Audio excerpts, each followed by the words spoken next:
on the perimeter as Marquette has, especially with Jarrell McNeil, Dominique James, and Wesley Matthews exerting a lot of pressure defense, and they've got some solid guards coming off the bench as well. That can create problems for teams that don't have steady handles outside. The similarity between the two teams that I don't think either team views their strength as inside. Both are strong on the perimeter, and Dayton again trying to run it like Marquette does. We are set to go. This is really for the championship of the Chicago Invitational. A strange setup for a tournament, but in the end, the two unbeaten teams are playing. The winner will win the championship. Dayton starts with the basketball. All of a sudden, it got real quiet. Marquette in their 77 blue uniforms, and to explain that to folks, if you beat a team for a national championship, you get to take their color and call it your own. Hillsman inside shoots and scores over Burke. Kurt Hillsman, 6'10" junior, averages only 3 a game. And he's had some good games. He's started every game at Dayton as a player. However, coming out this year, he's struggled a little bit trying to find his confidence, and it's good, I'm sure, for the Dayton fans to see him scoring early. Quick foul on London Warren, the 6-foot junior out of Jacksonville, Florida, trying to guard Dominique James. James, another outstanding game last night against Northern Iowa.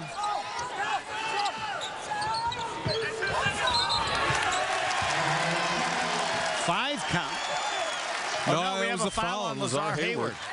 Yep. I was going to say that was a pretty quick 5 count. A little too physical on Lazar's part there on the inbounds play, and it's going to go to Dayton. Dayton 0 of 24 last night. The most shots ever taken in NCAA history without a make for 3-pointers. Canisius, I believe, had that previously. Dayton with the basketball, leading 2-0. They went inside for the first basket. There's Jarrell McNeil doing what Marquette does best. Trying to knock it away, create the turnover, and transition the other way. Dayton a long way from the hoop. 8 to shoot. The ball, there it is, knocked away. Hillsman picks it up. They got 4 to shoot.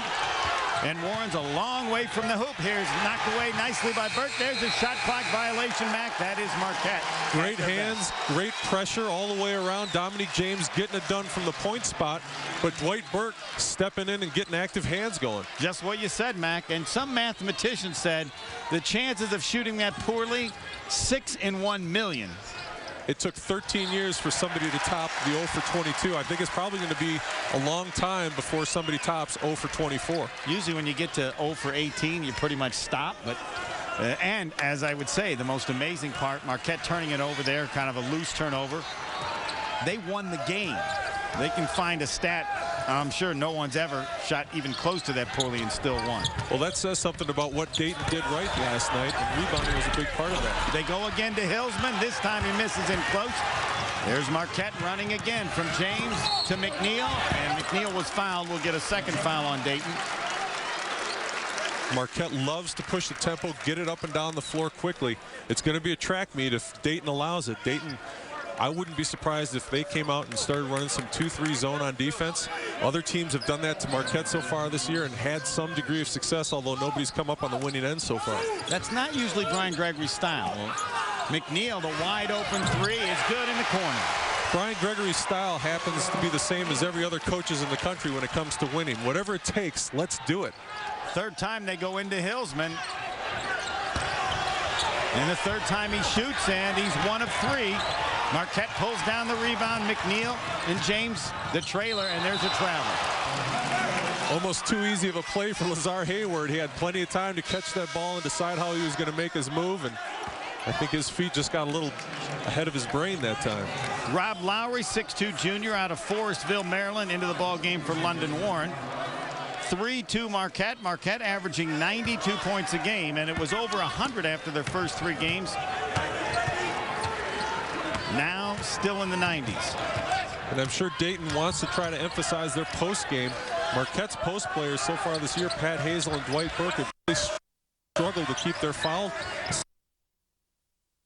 About 15 minutes last night. And last night also Dwight Burke played 30 minutes for the first time because he's averaged about a foul every 3 or 4 minutes. It has not been pretty here early on for either team. A turnover there by Lowry, stepped on the sideline. Pat Hazel has come in for Marquette. And you can see that was the first possession. They didn't get it to Hillsman in the half court. Marquette the early lead. James at the point.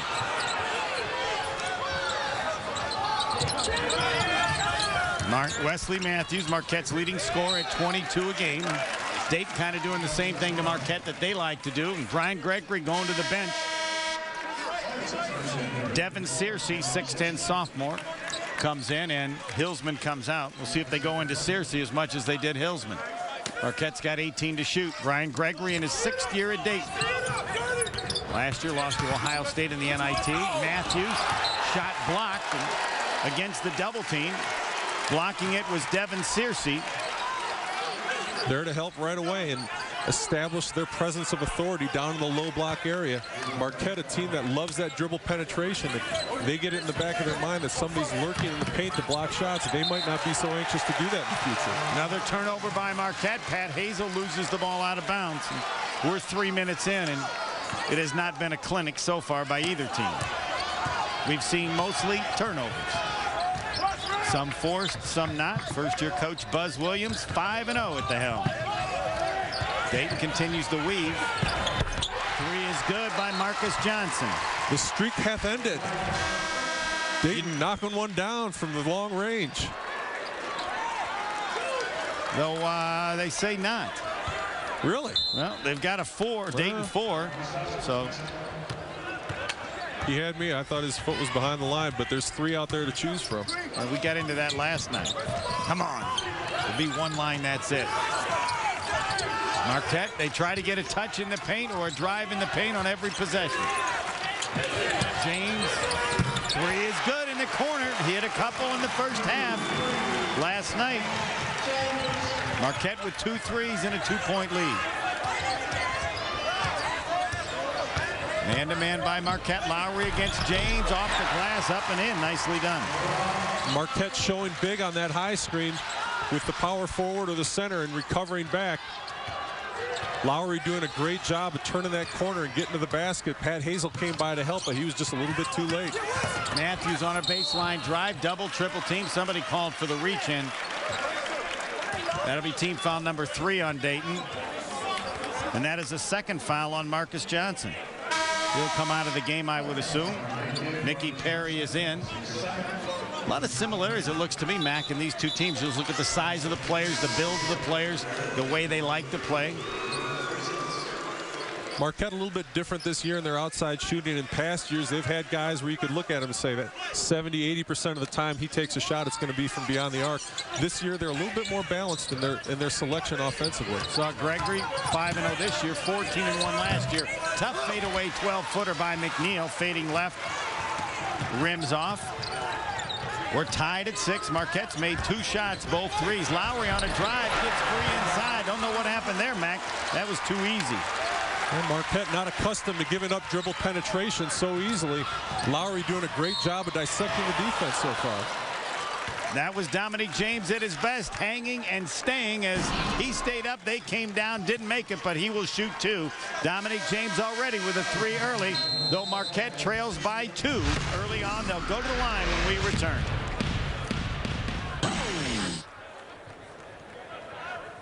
From the producers of The Phenomenal 4 comes what critics give 5 stars and hail as a top safety pick.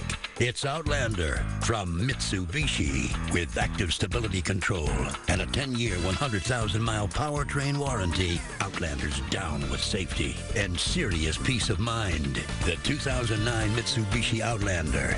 It's one righteous MPG machine. Right now, get 0% financing on the 2009 Outlander. Rock the Rock with Seton Hall basketball at Prudential Center in Newark. See the high-flying Pirates battle the best in the Big East. Georgetown, Villanova, Pittsburgh, UConn, Rutgers, and more. Individual game tickets are on sale now. Call 201-507-8900. That's 201-507-8900. Or go to Ticketmaster.com. Experience the excitement of Seton Hall Pirate basketball at the new Prudential Center and Rock the Rock. Available now on DVD. This series, SpongeBob flipping patties is his game. Only problem is, he forgot his name. It's a hilarious way to fill your comedy quota with a little help from Ray Liotta. Who Bob What Pants is available now on DVD. Spend $100 at K&G this week and get a free $25 gift coupon for someone else, even if that someone else is you. K&G Fashion Superstore. For men, for women, for less. Hear the latest on Gang Green from the guys in charge on Jets Open Mic, presented by Motorola. Full coverage of both Coach Mangini's and Brett Favre's press conference from the Jets training facility in Florham Park every Monday and Wednesday at 4:30 p.m. only on SNY. Get your New York sports here. See the back pages in a whole new light as Chris Cotter. You just don't know. And Joe Beningo. Who's kidding who? Deliver the hottest New York sports topics on Daily News Live, presented by Citi. Weekdays at 5, only on SNY. Dayton with the early lead, 8-6, and it's been the backup point. Rob Lowry, the junior out of Forestville, Maryland, Matt. Yeah, and he's shot more than half of his shots this year from beyond the three-point arc, but he's only shooting 18%. So if you're not shooting well from long range, why not take it to the hole? High percentage shots. 2 baskets inside. Marquette only 2 baskets, 2 of 4. The problem has been the turnovers. Marquette has committed 4 already. Dayton with a couple as well. Dominic James will shoot a couple. He's 47% from the line so far this season. 5'11" senior out of Richmond, Indiana. Mac, doing his research, found a former player at Dayton, played at the same high school as That's Dominic correct. James. Andrew Gadosh, who actually was at Dayton the same time I was at Marquette. I played with him at a 5-star camp. He also was from Richmond, Indiana, played at Richmond High School and later for Dayton. James misses them both.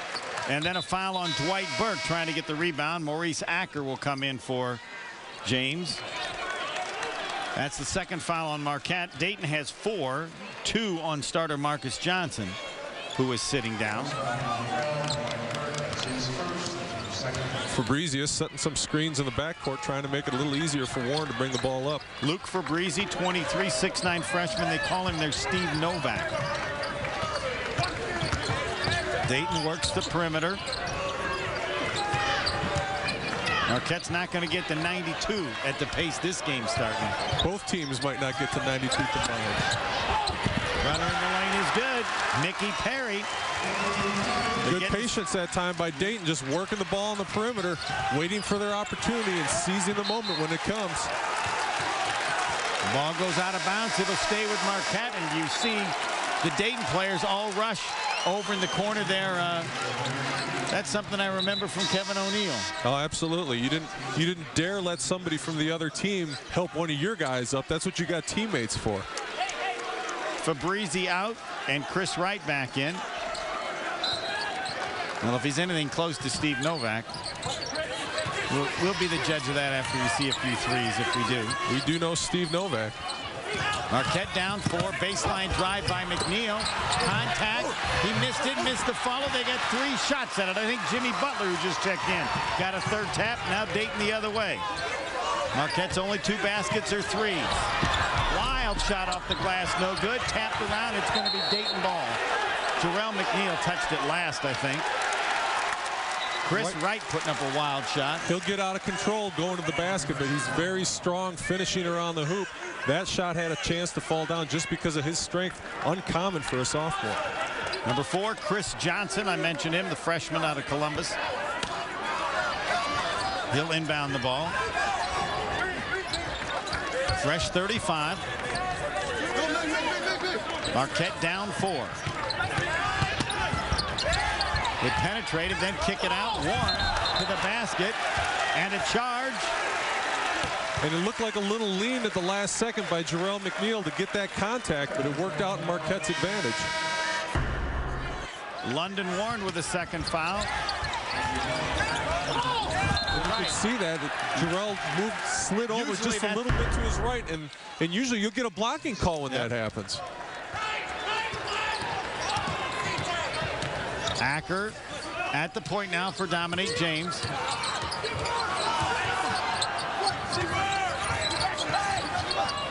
McNeil misses a 3, banks no good. The freshman with a rebound. Chris Johnson, one of the 4 players on Dayton with verticals over 40 inches. Lowry back in the crossover. Perry misses the 3. Jarrell McNeil at his best, and Marquette trying to run with Matthews. Count it, and a foul. And a great job that time by Wesley Matthews, coming down 1-on-3 basically. Saw the defender there, changed direction, moved enough over to the left that the defender couldn't get his feet set to draw that charge. Had to take that extra step there, and Wesley Matthews, you wouldn't think it, one of the strongest players on this Marquette team. Bench press is well over 300 pounds. He has the strength to finish down low. Marquette's leading scorer at 21 plus. Will try the three-point play. Misses a free throw 88% on the season, so it doesn't happen much. Marquette has missed their 3 free throws. James missed 2. Marquette down 2. Charles Little, that might have been the first time he touched the ball. Lowry will try a 3, just like last night, and there's a foul over the back, and it's going to be 1-1. That's the first on Hillsman. Marquette in the bonus with 13:30 remaining, trailing by 2. And that's just a cheap foul there by Kurt Hillsman, trying to keep it alive, tap it to a teammate. But when you're swinging with that much force, the referees catch that in their periphery, and they're going to call a foul more often than not. Dayton, as we watch Brian Gregory selling his case, Dayton 0 of 24 last night against Auburn. And then I know they've missed at least 2. We don't know before Auburn how many they missed, so we don't know what the running tally is. We know it's at least 26. I don't think the NCAA keeps track from one game to the next either. Free throw is good. The new free throw by Dwight Burke. The sidewinder is gone, as you told us, Mac. Yeah, Dwight Burke, his first 3 years at Marquette, had side spin on his foul shot release. Gone now, but hasn't shown up yet in the stat line. He's just 40%, a little bit less now on the year. A little long on the second. Marquette down 10-9. Lowry, who's already got 4. Marquette's going to be called for the reach in, and I believe it'll be a shooting foul. Jimmy Butler's going to get hit on that one, and Dayton doing a good job of quick passing, ball reversals, and attacking, not giving Marquette's defense enough time to recover. First on Butler, the third on Marquette. They're doing offensively what Marquette wants to do. That's the basis of it, and sometimes that's just what you need to do, beat a team at their own game. Little on the dribble penetration, misses the first of 2. James and Kubion in, Acker and McNeil out. So the 5 is Matthews, Butler, James, Kubion, and Hazel. Only foul situations. Flyers, Dayton, as the second free throw by Little is good. Both Kurt Hillsman and Marcus Johnson, 2 fouls. Marquette's going to be in the bonus the rest of the way, and maybe the super bonus soon. Marquette down 2.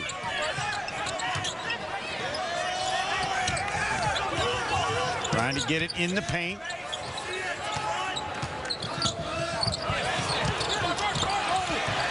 Dwight Burke couldn't finish. Excuse me, it was Burke, not Hazel inside, but James kept it alive. 3 by McNeil, around and out. This time the rebound to Dayton and Little.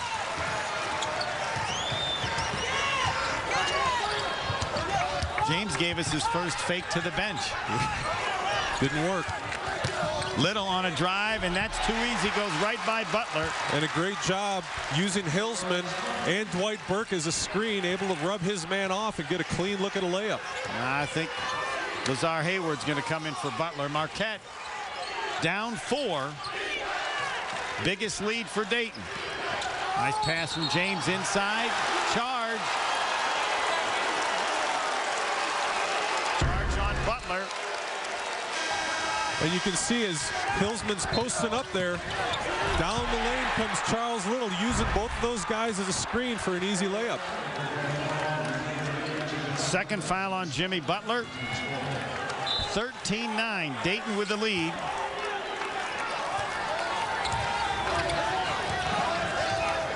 Lowry walks it up. Both teams man-to-man from the start. Now that's setting a high screen really high now. About 3 feet beyond the pro arc. Paul Williams, 6'4" freshman in the game. Runner is good. And Marquette's still no answer for Lowry's slashing moves to the basket. Uncharacteristic of one of the best perimeter defending teams in the Big East. We've got an injury. That's Charles Little. Yep. Could be a cramp. We've got a timeout. Dayton with their biggest lead. Marquette averaging 92 points a game, but only 9 so far. We're about 8 minutes in. Dayton by 6.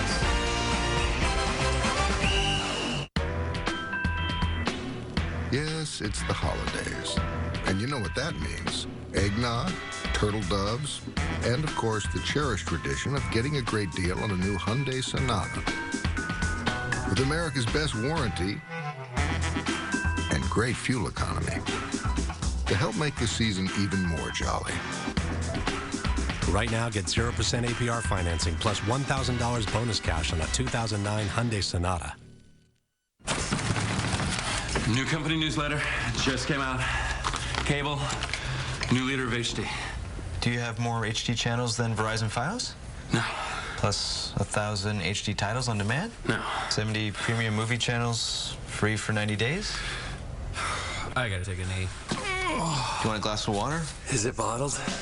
When Verizon brings fiber optics straight to your home, you get the best HD experience, the fastest internet, and crystal clear phone service, all for just $94.99 a month with a 1-year agreement. Call 1-877-842-FIOS today and get 70 movie channels free for 90 days, plus over 8,500 free titles on demand per month. Fios TV service also ranked highest in overall customer satisfaction by J.D. Power & Associates. Get the only TV, internet, and phone package with 70 movie channels free for 90 days and over 8,500 free titles on demand per month. This offer will be gone before you know it. Call 1-877-842-FIOS today. This is Fios. This is big.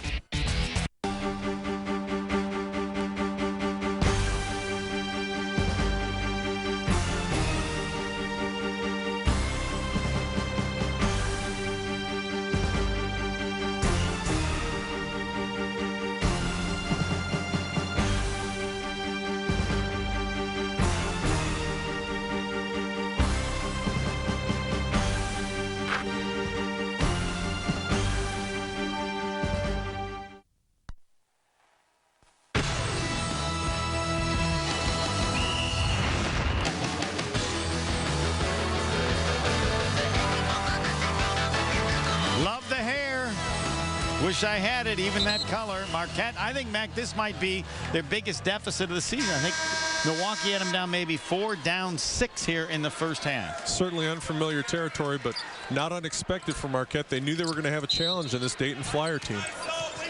Marquette with the basketball. Lazar Hayward did come in for Jimmy Butler, who picked up his second foul. Dominic James stepped on the end line, trying to create the dribble penetration and set up a 3 in the corner. Marquette struggling early in a variety of ways, turning the ball over, not shooting well, unforced errors.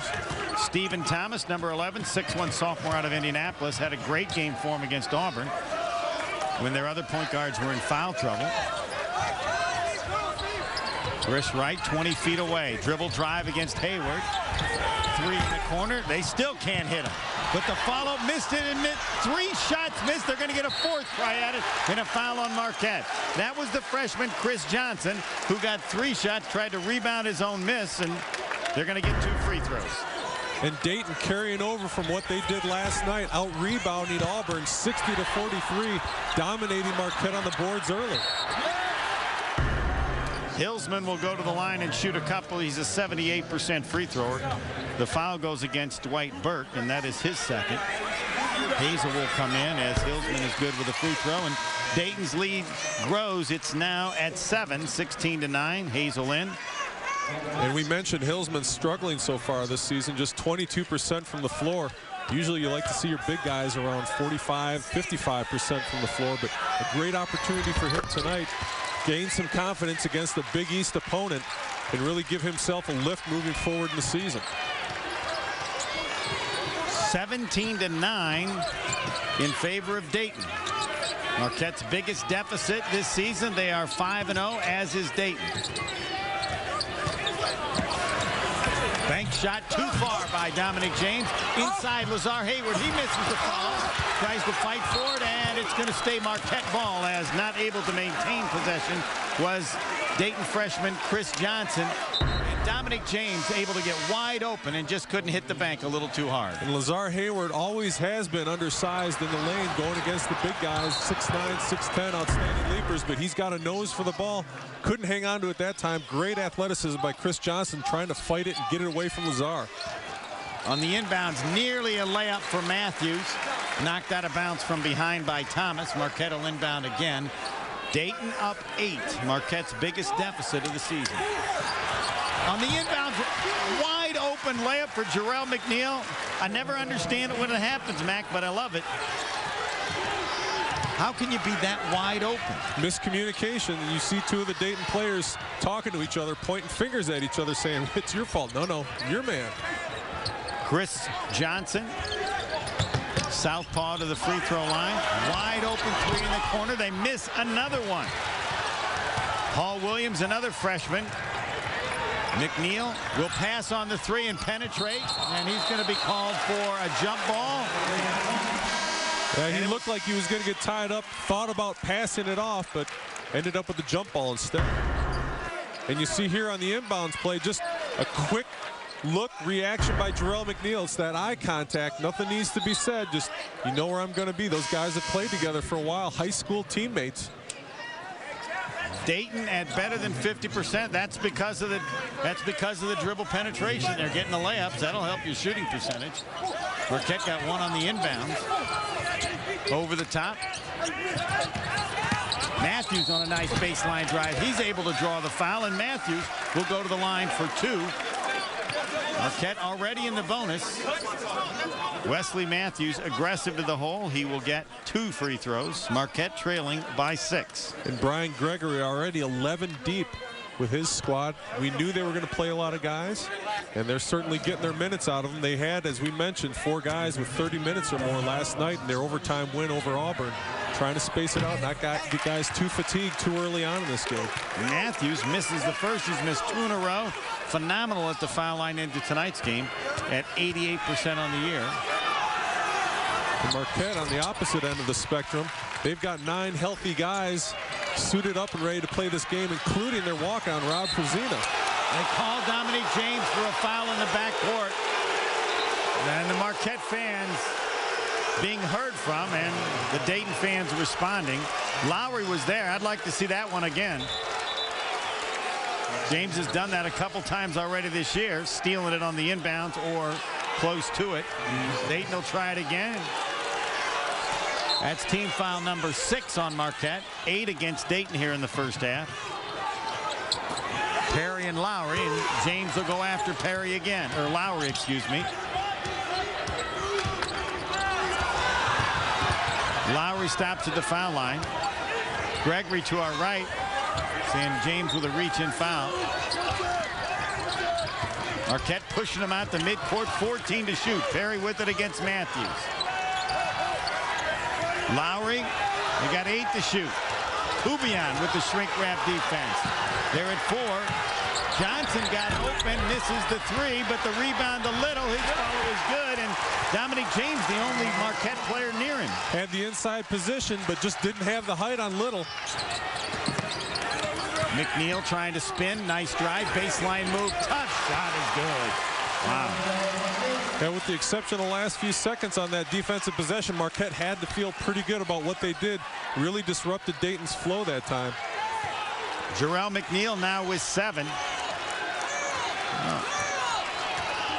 Mickey Perry with pretty good defense, but better offense from McNeil. And Lowry, the slow dribble, battling with James. Skips across. Perry on a dribble drive. Tough floater. Hit it about 12 feet away over Kubian. And Wisconsin fans and cheeseheads and Marquette fans will recognize Mickey Perry. He used to play for the Badgers before transferring to Dayton. Dominique James, the 3 is good.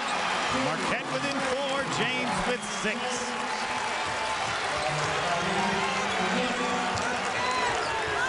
They like the pace, Mac. It's more Marquette's the last couple minutes. That's moving in their favor. James with a steal. Little comes back. James the alley-oop to Matthews. Up high. Where's the dojo? Oh, it's coming. It's coming. 30-second timeout, Dayton, and this the first of those runs that we've seen in the young season here. And you could feel the tempo change, even though Dayton was trying to slow it down. Marquette's the pace picking up, the turnovers, and Dominique James showing the quickness defensively. You called it, and James very aggressive with his defense out on the perimeter. Very active hands. Lowry getting picked that last time, and Wesley Matthews anticipating getting down there for the 2-on-1. The huddle with Marquette as you watch, and an animated Jarrell McNeil talking things over with Buzz Williams. And you can see Dominique James's demeanor when he's guarding Lowry on the perimeter. He takes it personally. They miss another three. The easy follow, but that's all Dayton's had in the last couple minutes. It's been all Marquette. Look at that shot, Mac. That looked like you. Shot. I don't know. That one. Now that was a Damon Key kind of. Tough shot from Dayton there. The floater in the lane by Perry. Marquette trailed by as much as 8 at 17-9 on a 10-4 run within 2.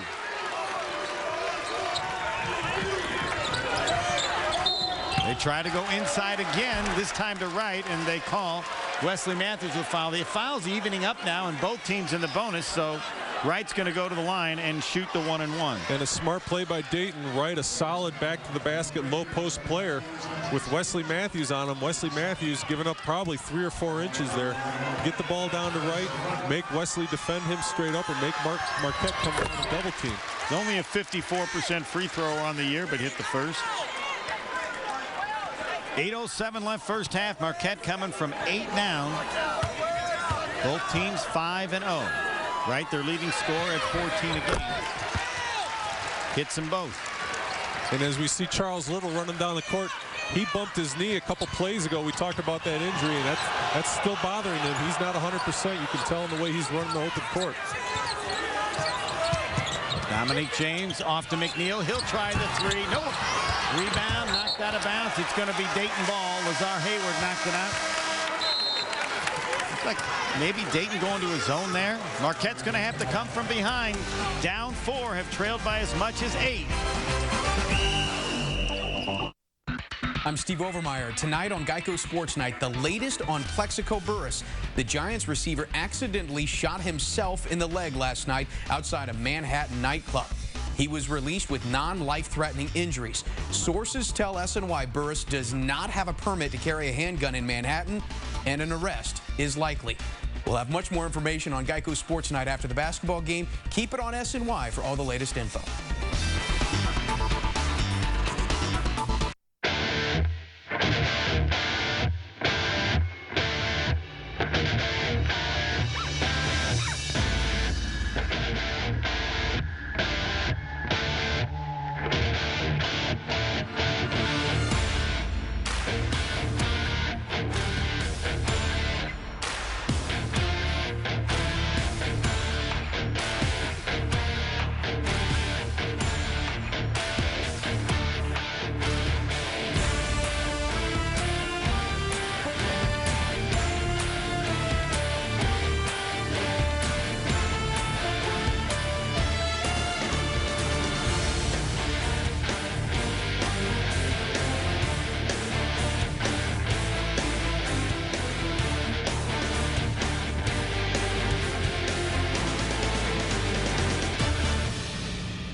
The first time I took 5-Hour Energy, I didn't feel bad afterwards. You know, usually you take energy drink and along the next 3 hours at some point, you just hit the wall. And I never hit that wall. It just was a natural energy that stuck with me for a while, 5 hours or so. One of my friends on the team, a guy I'm with a lot, he uses it and he likes it. You know, he calls me, make sure I have 2 when I come in the morning, because he always needs one. I said, well, go buy your own, but I'm kind of like the 5-hour designated driver.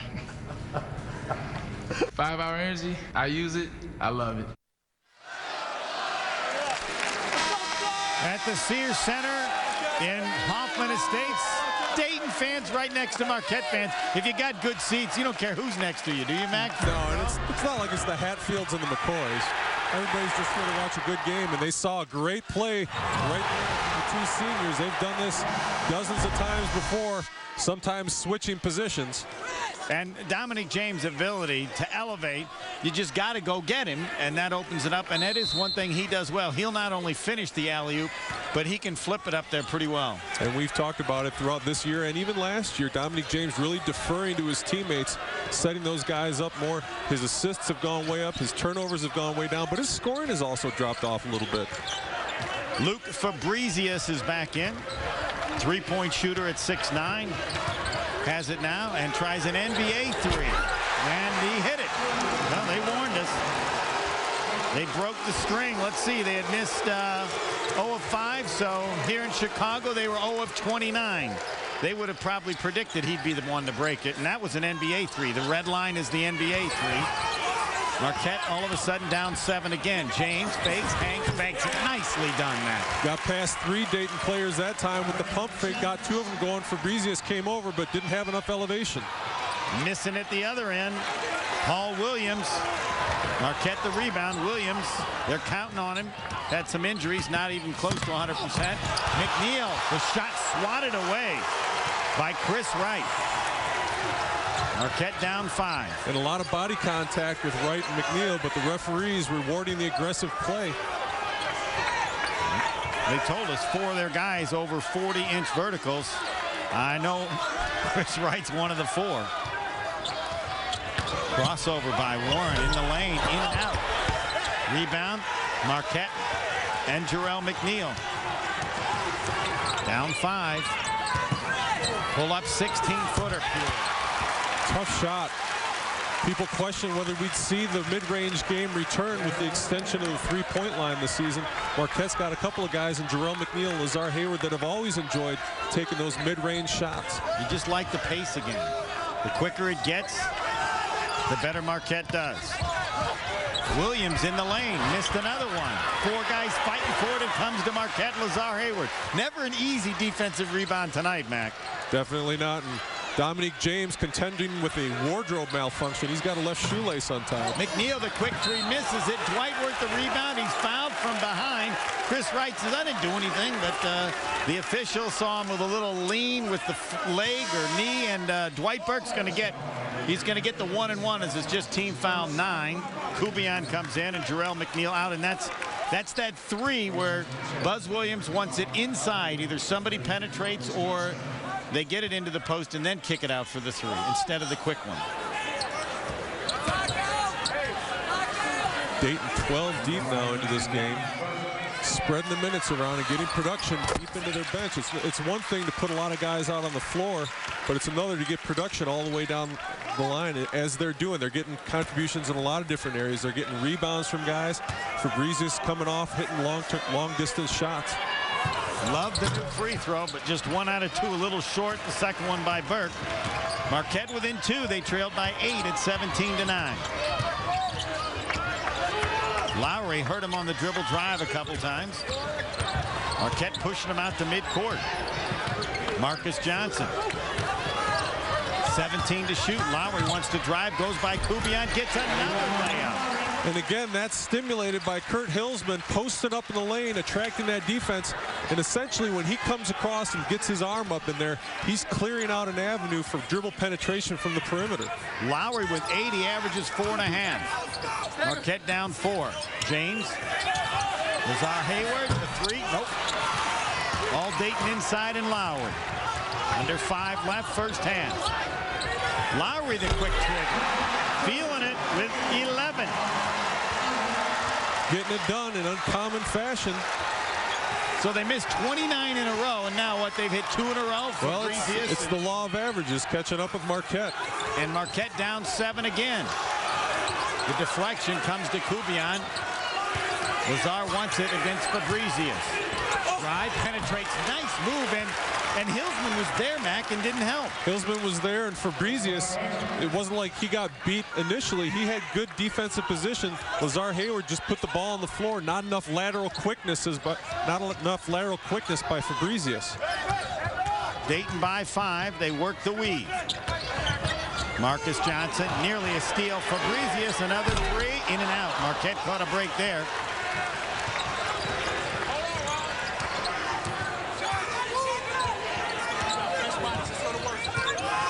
James, he'll try the 3. No, that's way too hard.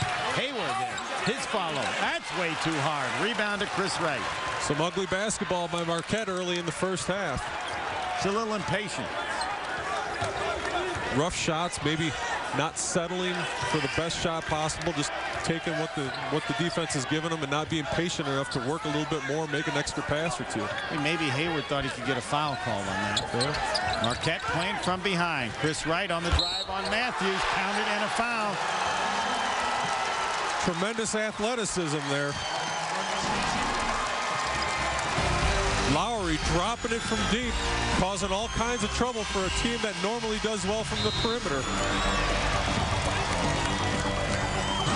My new computer started out fast, really fast, but now it's only kind of fast. Hold on, let me check my email.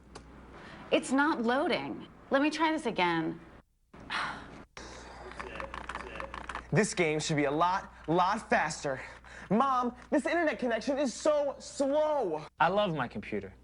I don't know what happened. It's just not as fast as it used to be. If your PC doesn't run like it's supposed to, if your internet connection is unreliable, even on a so-called fast connection, even if your brand new computer isn't as fast as it ought to be, you might not have any real problem at all. Log on to FinallyFast.com. Take the free performance test to find out how to make your computer run fast the way it's supposed to. FinallyFast.com free performance test will immediately diagnose any hidden problems and show you how to get more speed on any computer. Plus, FinallyFast.com provides you the software you need to get your computer up to peak performance. Log on to FinallyFast.com and learn how to optimize your internet connection for faster speeds by automatically changing the settings that most people don't even know exist. Log on to FinallyFast.com and learn how to make your PC run like new by getting rid of all the nasty junk files, spyware, adware, and registry errors that make even the best computers freeze and crash. Find out why Ascentive, the company behind this amazing free performance scan, has been featured in Newsweek, Forbes, and the Wall Street Journal. If you're thinking of buying a new computer or upgrading your RAM, don't. You could save hundreds, even thousands of dollars by taking the Finally Fast performance test first. It's working great now. I'll send you the address in an email. FinallyFast.com. Send. Dude, it's finally fast. FinallyFast.com. Take the free performance test at www.finallyfast.com. Get the software you need to get your PC running at peak performance and your internet connection speedy, even while watching video. FinallyFast.com makes everything faster, even on a brand new computer. I'm booted up. What's that URL I should look at? FinallyFast.com. Hey, my computer's fast. Finally. FinallyFast.com.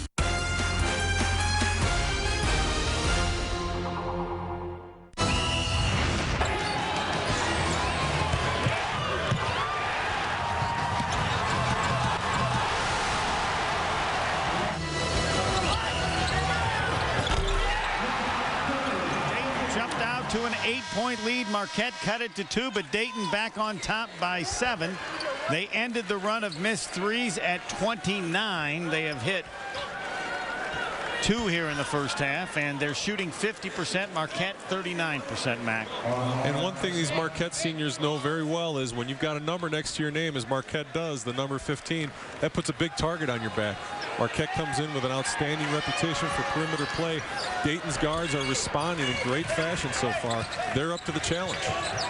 Wright, a 54% free thrower, misses. Dayton's led from about the 15-minute mark. McNeil will try a 3. Nope. Rebound to Dayton. Marquette continues to try the 3. 3 of 10 now in the first half. Thomas against Maurice Acker, who's in. Pull-up shot by Wright. Missed.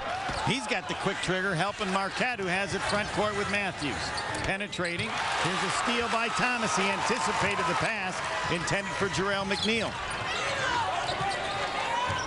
And Marquette not showing as much with their bigs on those high screens now, leaving it up to the perimeter guys. What they're doing is they're playing up tight to the screener, allowing their teammate to get underneath that screen and keep the guy from turning the corner. Wright liked the matchup, and they're going to call Dwight Burke for a hold. Good hustle play by both players, but Dwight Burke getting there with a little help from grabbing the other guy. At half, a look ahead. Club sports popularity at Marquette. We'll have some highlights and stats. Dayton trying to knock off the 15th ranked team in the country, leading by 7. And a 1-1 upcoming. Both teams will be in the super bonus the rest of the way, though Marquette got in the bonus early, Mac, with about 13 minutes left, not able to take advantage of it. Yeah, and it's only good to get in the bonus early on if you can take advantage of it. And when you're shooting three-point shots, as Marquette has continued to do, you're not going to get yourself fouled as much as if you're dribble penetrating and attacking the basket. Chris Wright, 6'8" sophomore out of Trotwood, Ohio. 2 out of 3 free throwing. The big story for them, Rob Lowry averaging 4.5 with 11. 2 in a row he's missed.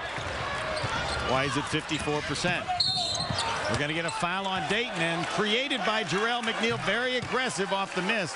They get Mickey Perry for the foul, and Marquette's going to get 2 free throws and try to close the gap down 7. And that's what Marquette needs to get back to. They've only got 2 minutes and 23 seconds left in this half to do it with foul trouble on their side. But if they're not going to be the aggressive team offensively and attack Dayton's defense, they're not going to get those trips to the foul line that they need to get back in this game. McNeil now in double figures with 10, Marquette's leading scorer, as Butler comes in. Pat Hazel comes out.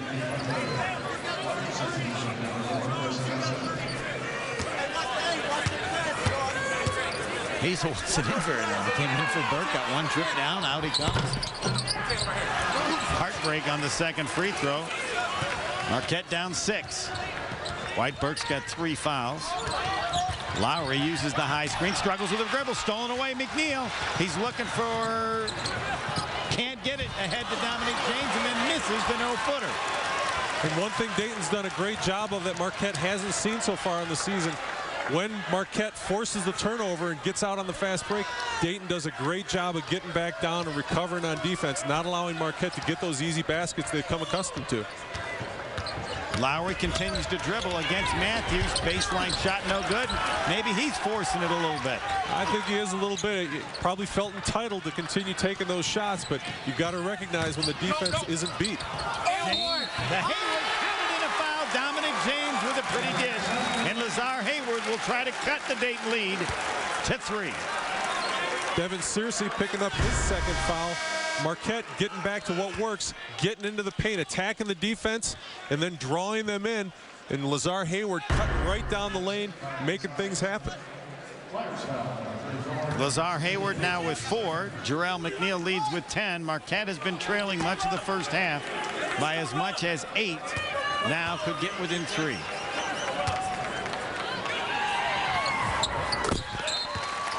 Hayward now with 5. Hazel in, and Wesley Matthews out. Matthews with 2 fouls. Maybe rest the final 136. Wise substitution by Buzz Williams.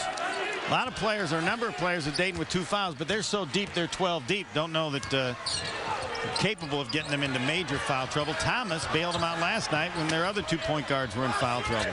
I think Dayton worries about it more from an offensive perspective. If they've got guys that are shooting the ball well or attacking the basket strong, you want those guys on the floor. You don't want them in foul trouble, more so than worrying about a guy picking up another foul at the defensive end. I think they got Kurt Hillsman for setting a screen and pushing a little bit with the forearms. He picks up his second foul. Chris Wright comes back in. I love it. Be there. Hillsman goes, I don't know who I have. I don't know who I have. Talk to somebody, they'll tell you. Look for nobody open, somebody open. Marquette down 3. Been a good first half, other than Marquette being behind, and I'm sure those of you in WHIO and Dayton would dispute that premise. McNeil penetrates in the lane to the basket. What a shot! And didn't take the open 3, Mac. Did not take it. Opted to go into the lane, trying to draw some contact. Marquette with a small lineup. They're going to get Pat Hazel back in. Wesley Matthews was playing the 4 with Lazar Hayward at the 5. Now Lazar will move over to the 4 with Pat Hazel coming in at the 5. And the Marquette fans on their feet. Marquette has closed the gap to 1. We're in the final minute of the first half. A lot of gold here at the Sears Center. Dayton likes to weave, and they push it out to midcourt. Game and shot clock differ by about 24. Thomas, the sophomore, out of Indianapolis against James. Little working on Hazel. And we're going to get a charge. Yep. Yes, we are. Jarrell McNeil in a frenzy. Marquette could lead here in the final 32.5 seconds. Hazel out, Matthews in. So I guess they're going offense-defense. He knows Wesley's got 2 fouls, but you can still use him at the offensive end. We have a 30-second timeout. But frankly, I was a little surprised Dayton didn't try to go for that 2-for-1. Take a quick shot if it didn't work out for him. Make Marquette get another shot off and give you one last possession before the half ended. 33-32 Dayton as we look at the Marquette huddle. Jarrell McNeil has calmed down a little, but just on the surface. And you have to think with the way Marquette's been shooting the 3 ball and the success they've had attacking the basket, they're probably going to work the ball around, run the clock down. and maybe not get a 1-4 flat, but definitely look for dribble. 1-4 flat? A 1-4 flat, meaning the guy with the ball is up at the top of the key, and the other 4 guys flatten out on the baseline and allow him to go one-on-one to the basket. I don't think we'll see that, but I think we'll see some ball movement, dribble penetration, and if there's an open layup, take it. If there's not, the defense is collapsing, kick it out for an open look on the perimeter. Dayton's going to use a little full court pressure. We don't see that much against Marquette. And there's a reason we don't see it much, and we may or may not see that in this play. Dominique James, and so much for the pressure, though Thomas still bothering. Just kind of token pressure in the inbounds pass. I don't entirely get it. There were 35 seconds left. I can see with like 7 or 8 to slow him coming up. Dominique James holding the dribble. Not enough pressure from Thomas to get the count started. At 11. McNeil back to James. Open 3. Wesley Matthews missed it. Tap. And it'll come to Dayton as we have the first half buzzer. Wesley Matthews with the open 3. They got it in, created it just the way they like it. Both teams 5-0, and the score indicates they're playing like 2 5-0 teams. Dayton by 1 at half. Chris Carlin. Oh, my Lord. Adam Shine. A couple nuggets to chew on. When it comes to New York sports, they're a match made in heaven. Loudmouths. Weeknights at 6 with encores at 11:30 and 2 a.m. only on SNY. Tune in to SNY for First and Goal with Mike Tannenbaum. Presented by Atlantic Health. A detailed preview of the upcoming Jets game every Thursday at 6:30 p.m. only on SNY. It's the New York sports here. In a world overwhelmed by high gas prices, come 4 heroes from Mitsubishi: Lancer, Galant, Eclipse, Outlander. They are the phenomenal 4. All equipped with Mitsubishi's 4-cylinder MyVec engine, giving you fuel efficiency without sacrificing performance. 4 cars, 4 cylinders, 0 compromises. Lease the Lancer for $189 a month for 24 months. Visit your Mitsubishi dealer today. The NBA season is here. You can get all the action and excitement with NBA League Pass. This is your complete season pass. Order now and get the best games, countless moments, and lasting memories for only $189. See the top stars and your favorite teams wherever you live all season long. And watch games online with NBA League Pass broadband, which is included with your subscription. Get NBA League Pass now for just $189. To order, call now.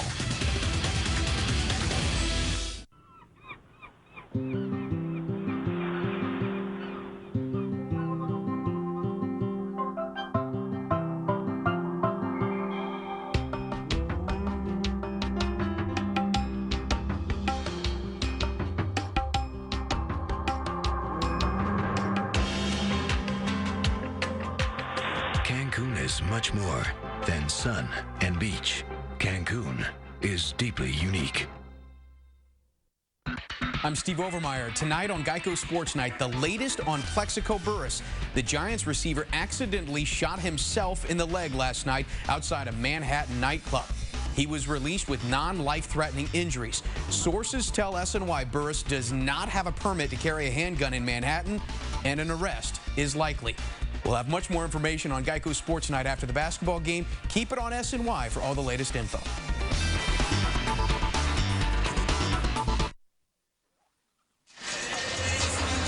Halftime at the Sears Center in Hoffman Estates, Illinois. Dayton leading Marquette 33-32. Steve True along with former Marquette great Jim McIlvain. And Mac, both teams 5-0. I'm sure both coaches disappointed about some things, but then happy about other things. Definitely. I'd say Dayton has to be excited about what Rob Lowry's doing already at the half. He's got a career-high 11 points. Very active offensively, shooting the 3 well after coming into this game, shooting just 18% from the foul line or from the 3-point line. And Chris Wright having a big game on the boards, not always getting the rebounds, but being so physical and so strong. He's gaining a lot of contact with Marquette players. They're not getting anything easy in the paint while he's there. Marquette so dominant last night over Northern Iowa, and you don't want to compare scores, but Northern Iowa in the previous game beat Auburn, which played Dayton, to a 1-point overtime loss. And it's going to be another tight one, I think, in this game. Marquette did a great job of closing that gap as the first half came to a close, but they've got to come out strong in the second half and really establish themselves offensively. They can't settle for jump shots, settle for three-point shots as they did in the first half. And Dayton's got to come out if they want to get that lead cracked back open again and really take it at Marquette's guards as they did early in the first half. Marquette trailed 33-26 with 3:23 left, so Marquette shut them out the final 3.5 minutes. A one-point game at half between two 5-0 teams in the Chicago Invitational. In 6 days, his deal is going down. The battle between good and evil begins. Somebody has to punish the corrupt. Raise your armies! Punisher Warzone. Clock's ticking. Rated R. In theaters Friday. Sync up and blast off in a Lincoln MKX. For a limited time, get a new Lincoln MKX, and you'll save over $4,400 with Lincoln Employee Pricing Plus. All right, you are go. I promised you more, and Carol strikes again. Bob, at $7.99, this is the best value I've ever obtained for your customers. $7.99? Why didn't you tell me? I just bought one for over $2,000. If it makes you feel any better, I shopped our competitors, including a huge wholesale club. The lowest price was $1,600, and ours is all wood. Yeah, I feel like dancing a jig. I just blew $1,400. Ouch. The Bob's team strikes again. The Men's Warehouse designer suit sale ends soon. This week, when you buy one designer suit, you'll get one free. You're gonna like the way you look. I guarantee it. My first week home was great. They lifted me up on their shoulders, and the first week back, people just said thank you. They just said thank you. A new generation of veterans is coming home. Make a difference for them at welcomebackveterans.org. I'm Steve Overmeyer. Tonight on Geico Sports Night, the latest on Plexico Burress. The Giants receiver accidentally shot himself in the leg last night outside a Manhattan nightclub. He was released with non-life-threatening injuries. Sources tell SNY Burress does not have a permit to carry a handgun in Manhattan, and an arrest is likely. We'll have much more information on Geico Sports Night after the basketball game. Keep it on SNY for all the latest info.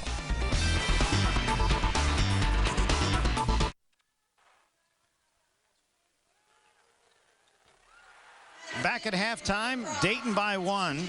Varsity sports certainly get all the attention, but at Marquette, club sports are also growing in popularity. Here's what's happening.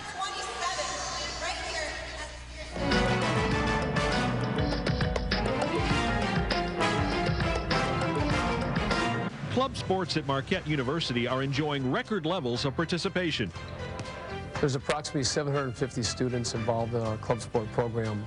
That is a very large number and is a pretty big percentage compared to the student body in the university. Currently, there are 29 active club sports at Marquette.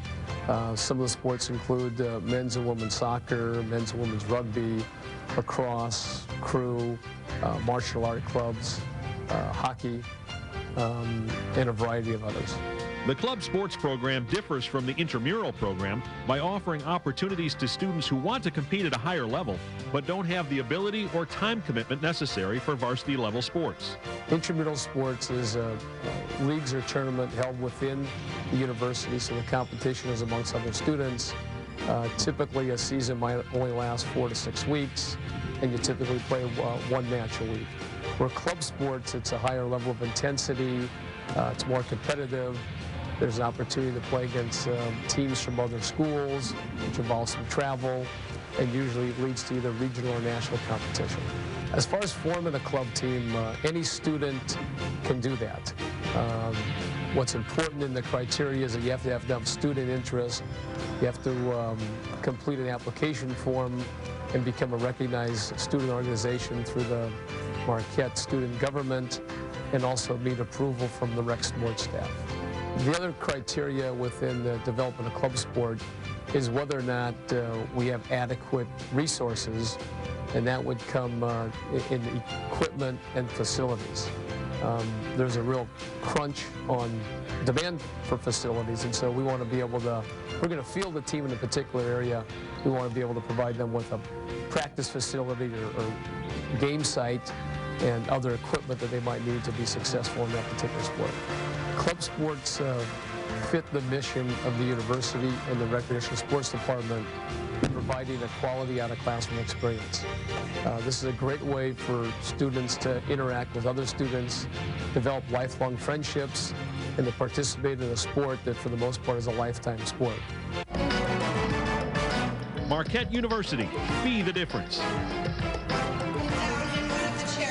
It is for the first championship of the Chicago Invitational at half.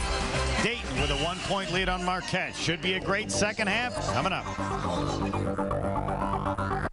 Sunday, immediately after Favre and the Jets, the new talk of the AFC take on the Broncos at the Meadowlands. Tune back to SNY for a complete game breakdown, opinion, and exclusive interviews on Jets Postgame Live. Sunday, immediately after the Jets game, only on SNY. I think that we have several of the best teams in the country. Quite frankly, I think it's off the charts. It just has never been this balanced. There's nothing better than playing against the best.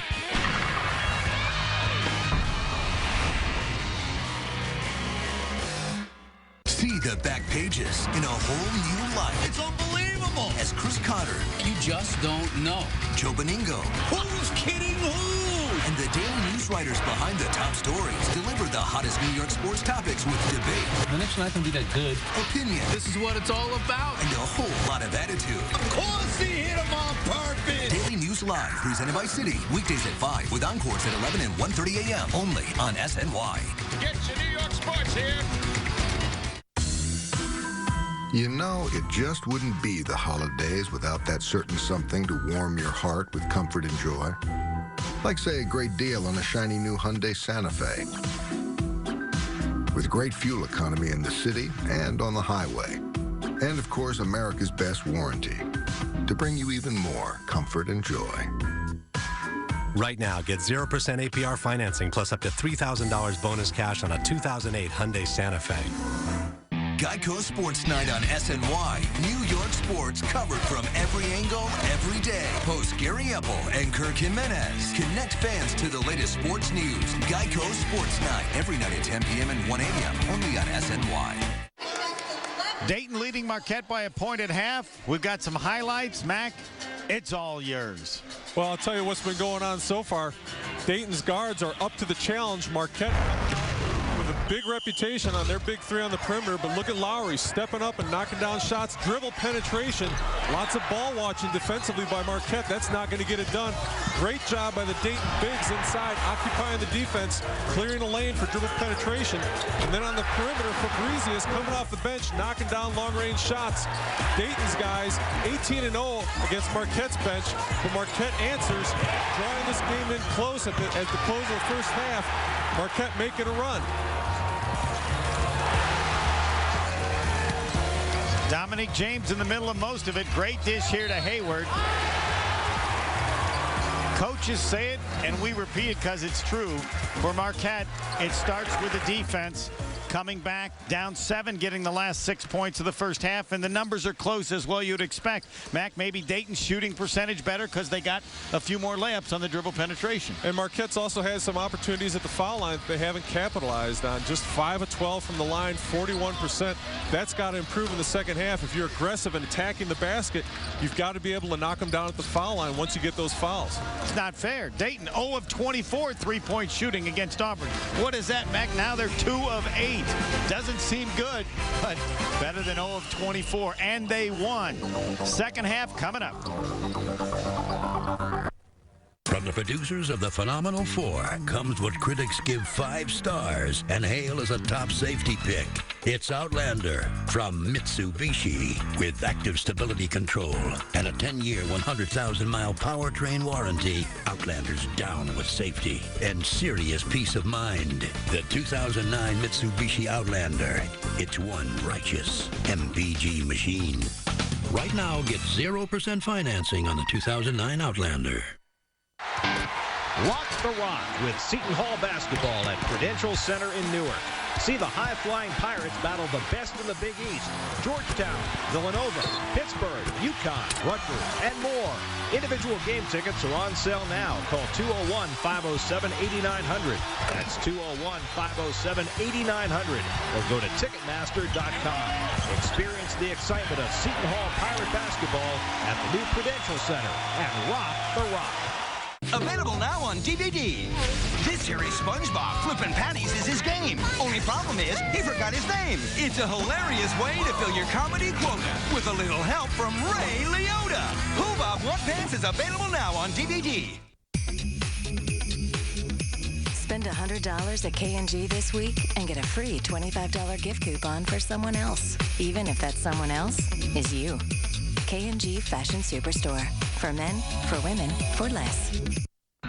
I'm Steve Overmeyer. Tonight on Geico Sports Night, the latest on Plexico Burress. The Giants receiver accidentally shot himself in the leg last night outside a Manhattan nightclub.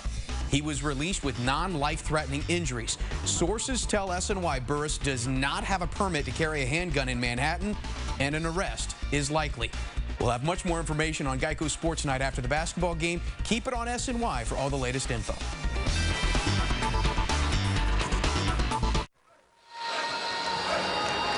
Steve Truitt, former Marquette star Jim McIlvaine in Chicago, actually Hoffman Estates to be exact. Marquette trailing by a point at half, and a couple of questions, Mac. One, Jarrell McNeil is so good, but sometimes he tries to do too much, and you know, how do you balance wanting him to do and be as aggressive as he is, but not trying to do too much? And I mentioned 15 shots in the first half, 5 of 15. And he's taken the mother load of the shots from Marquette.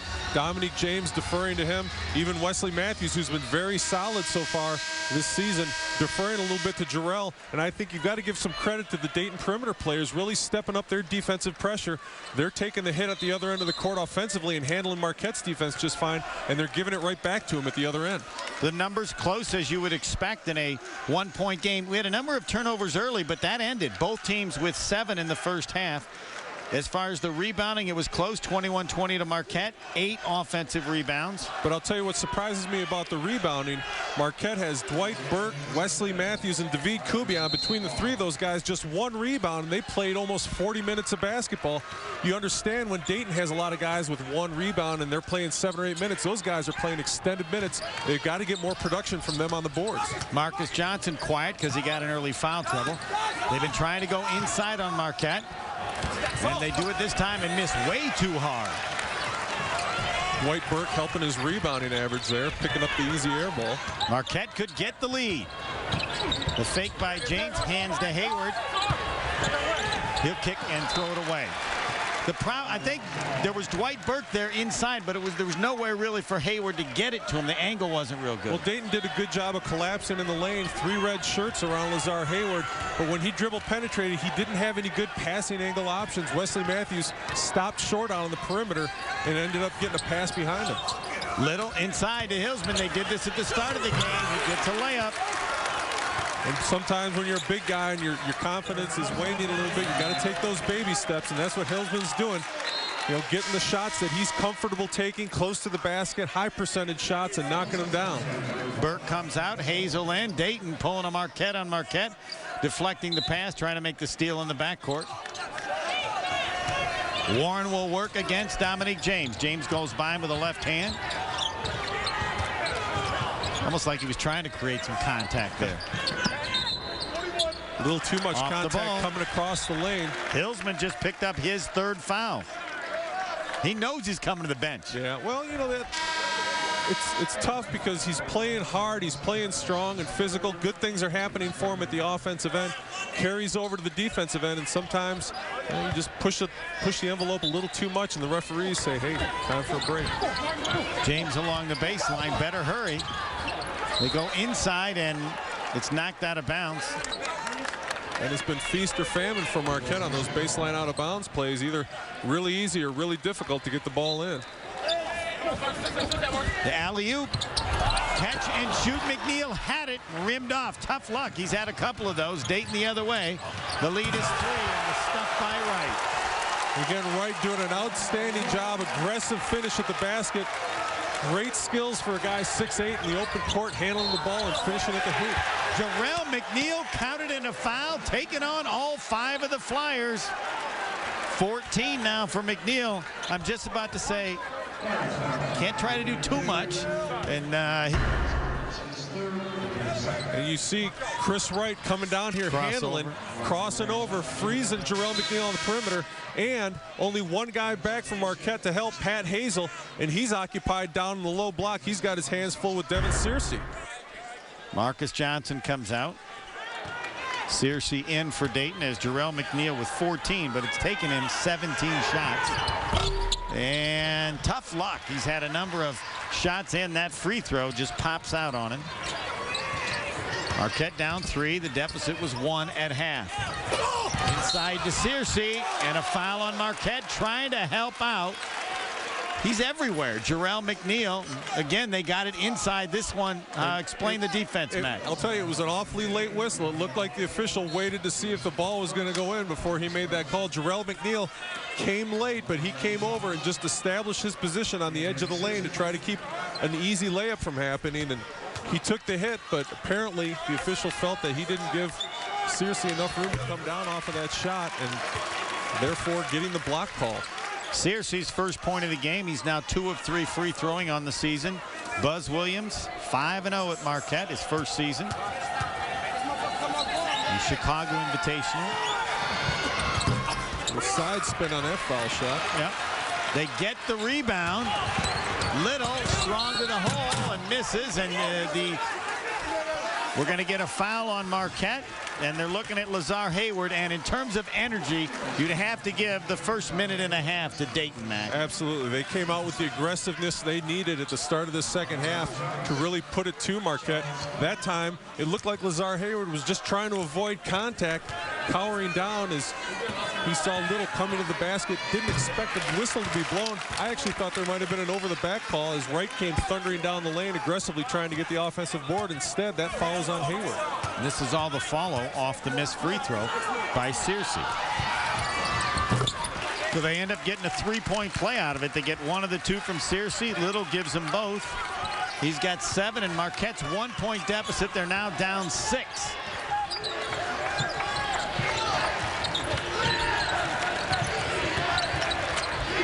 Lazar Hayward drives, kicks across. James hands to Matthews. They're almost too close. He'll dribble, drive, and lose it. Turnover, Marquette.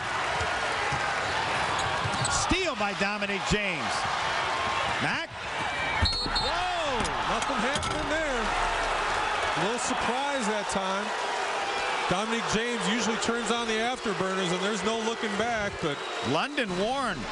I think they call him the Jacksonville Jet. I think we know why. The Jacksonville Jet, and that looked like a pretty clean block as Dominic James went up. And he didn't block it. He did what you try it from behind to the side as the ball was going up, and Marquette may have caught a break on that one. Brian Gregory working the officials. I'm sure they're going to probably give a max factor out very soon. The makeup call. We'll see. James, the free throw around and out. Marquette from the foul line, 5 of 12 in the first half, and they've missed their first 2. So now 5 of 14 as Warren comes out. Ironically, we just talked to Buzz Williams a game or 2 ago about the foul shooting and how well Marquette was doing. He said, honestly, we don't work on it that much in practice. We got enough other stuff we've got to focus on, and we might see Marquette working on their foul shooting after this game. James with 9, Marquette down 5. Stephen Thomas, the sophomore point guard. They go with 3 different point guards. He's in now. They work outside the arc and try to penetrate. Perry won't take the 3. Gives to Little. He shoots, misses it. Tap's no good. Rebound Marquette. Lazar Hayward. Marquette trying to run. Dayton is back. And a foul on Dayton, and that will be their 4th foul. They got in some foul trouble early in the first half into the bonus Marquette with 13 minutes left, but not really able to take advantage of it. And that's the 3rd foul on Mickey Perry, but it really doesn't matter that much when you've got 12 guys. You can rotate in and out. You can afford to have some guys pick up that 3rd foul early in the second half. Marquette will inbound along the baseline. Better hurry. And we saw it again. Famine to feast, back to famine, getting the ball in bounds. Nice pass to Matthews, counted in a foul. Great pass. Man, tough look from Dominique James. Very strong move by Wesley Matthews going to the basket. But again, I have to question if the official waited to see if that shot went down before he made the call. Because it really looked like they might think about calling a offensive foul there, but Wesley Matthews getting the benefit of the doubt with the aggressive play offensively. And Marquette is back within 2, 8 for Matthews. Nearly a steal in the backcourt by me. It's just the toughest call in basketball, Mac. You watch it 10 times, and I just don't know how you can pick one from the other. There may be subtle things, but even if officials tried to say, look at this, I don't think you can see the difference. Paul Williams, the freshman guard with the ball, struggles with the dribble. Is that not a 5 count? Pretty close to it. Thomas, tough shot and a good one, about a fadeaway 12-footer. Good if it goes, and that one went.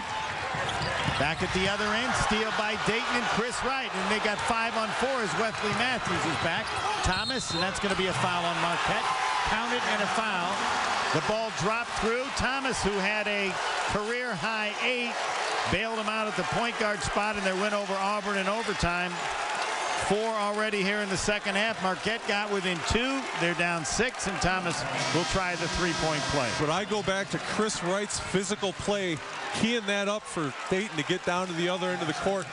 A power bounce pass, basically half the length of the court to try to get that pass to Wesley Matthews.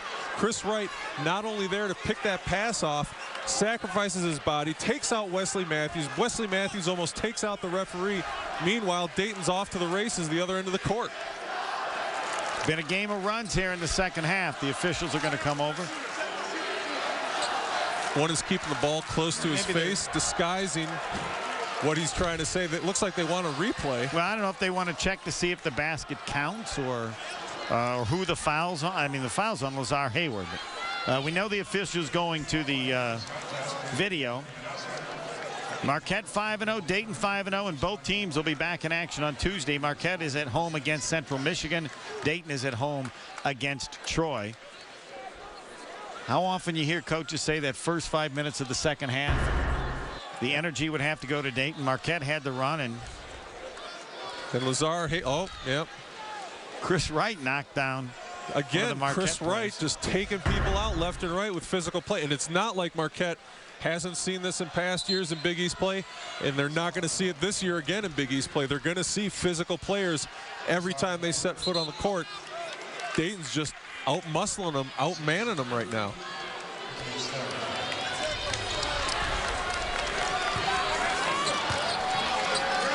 (44-38) Dayton.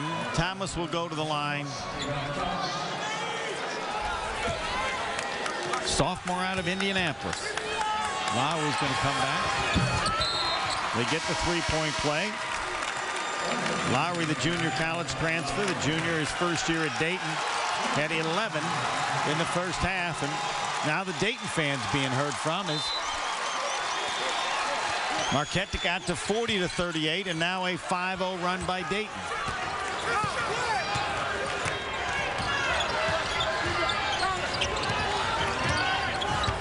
Down by 7. Off the ball, a foul against Dayton, and they're looking at Paul Williams, the freshman. So they're not in the bonus yet, but Marquette getting close. Team foul number 6 on Dayton, and we're at 16:31 to play. But again, when you've got 12 jerseys to pick from, you can afford to get some guys in foul trouble, especially when Marquette's not hitting their foul shots, still under 50% from the line for the game. 7 of 16 Marquette free throws. McNeil with the slow dribble. And there's team foul number 7, and they get the freshman Williams again. I think Dominique James is going to go to the line and get a 1-and-1. So Marquette in the bonus with 16:22 remaining. Marcus Johnson's going to come in for Dayton. And Marquette can take advantage of the foul line, Mac. They can get themselves back in the game here. That's a big if. They haven't been able to do it so far. First half and then into the second half, not knocking down the foul shots. And really, when you get to this level of basketball, with few exceptions, most notably usually big guys, foul shooting is more mental than it is physical. These guys all know how to shoot foul shots. They've shot hundreds throughout their high school career. It's a matter of focusing in and being mentally prepared to knock that shot down when you get the opportunity. James is good with the first. Missed his first 3, and now he's hit 2 in a row. He's in double figures with 10. McNeil has 14 to lead Marquette. Second one in and out. Had a number of those tonight. Dayton by 6 with it.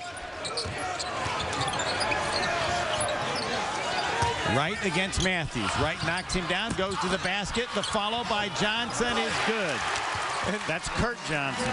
And Wright doesn't even need to make the basket. He leaves a wake of bodies behind him as he barrels down the lane.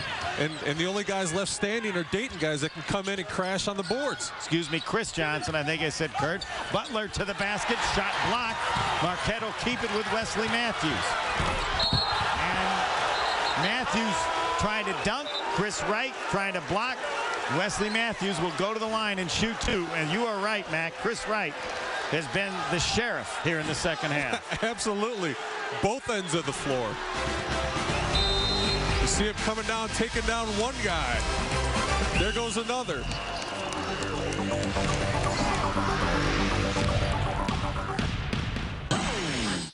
MGD 64. I'll have 64 calories of Bud Light.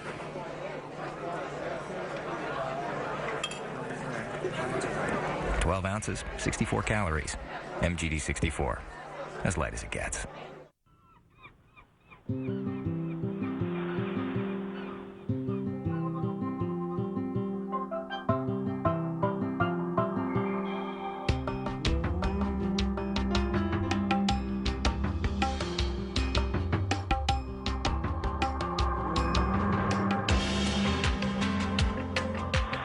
Cancun is much more than sun and beach. Cancun is deeply unique. Well, I felt like I needed an extra kick or an extra little boost to get me through, and from what I hear, 5-Hour Energy does the job, so I decided to give it a try. I like the way 5-Hour Energy makes me feel before games. It gives me that edge that I need and keeps me focused throughout the football game. I tell all the players to take 5-Hour Energy. I mean, they see the way it makes me feel, so I think everybody wants that same type of feeling. I am the 5-Hour Energy guru. It's the truth. I mean, I wouldn't be taking it. 5-Hour Energy. I use it. I love it. I can have an MGD 64, please. A margarita 64? Okay. 12 ounces, 64 calories. Enjoy. MGD 64. As light as it gets. SNY, the new exclusive TV home of Rutgers football. Soothe your scarlet fever with full coverage of the Greg Schiano Weekly Press Conference. Get all your Rutgers football questions answered by the men in charge with Inside Rutgers Football with Greg Schiano. Plus the key moments and best plays of the last game without the filler on Rutgers Rush Hour. It's the Scarlet Knights covered from every angle on SNY, the new exclusive TV home of Rutgers football. The Marquette fans right now, not a whole lot to cheer about, trailing by 8 with 15:46 remaining. That matches the largest lead by Dayton. They led by 8 at 17-9, and Marquette's been pretty much playing from behind since that point in the first half. And it's really been the physical play of Dayton that's led to this lead.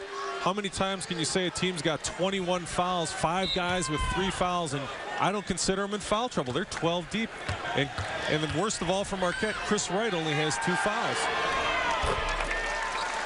Bench scoring is all Dayton. This is almost as incredible as last night when Dayton was 0 of 24 3-point shooting, 26 zip.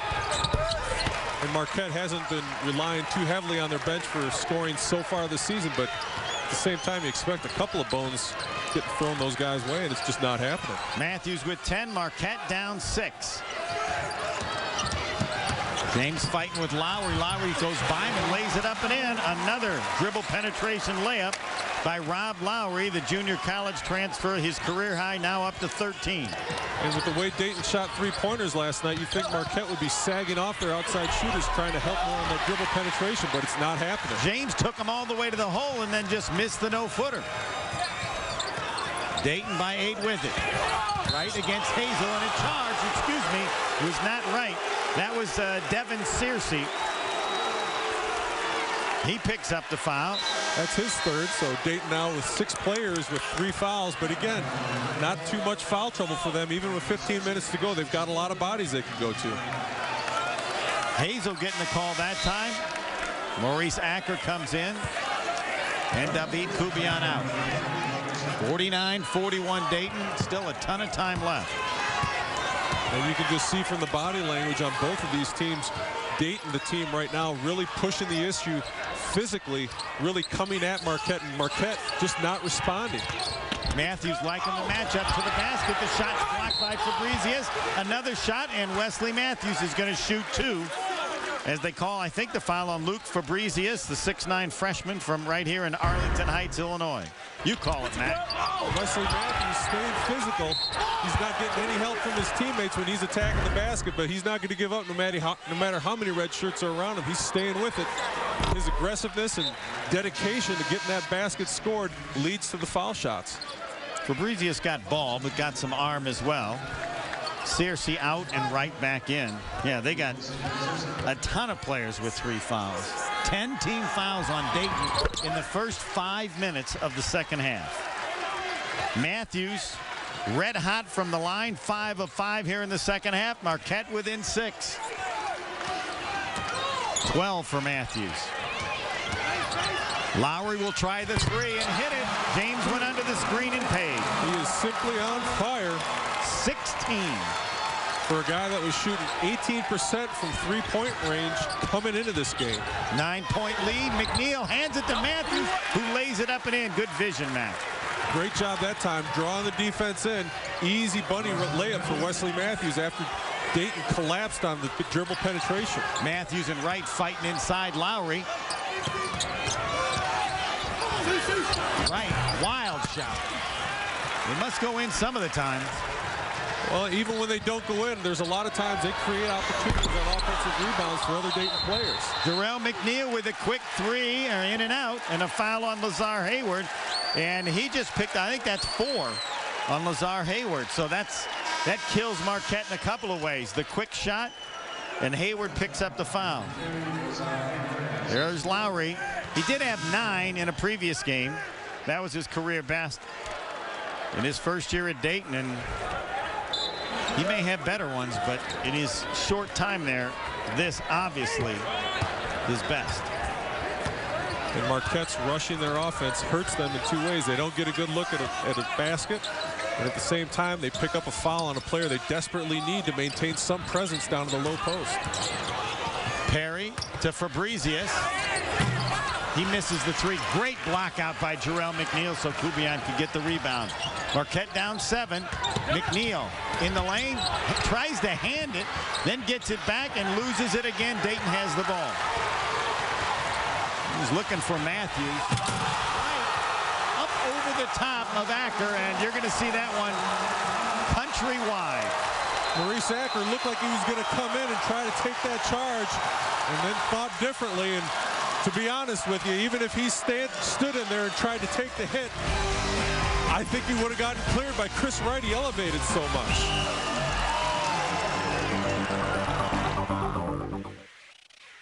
My new computer started out fast, really fast, but now it's only kind of fast. Hold on, let me check my email. It's not loading. Let me try this again.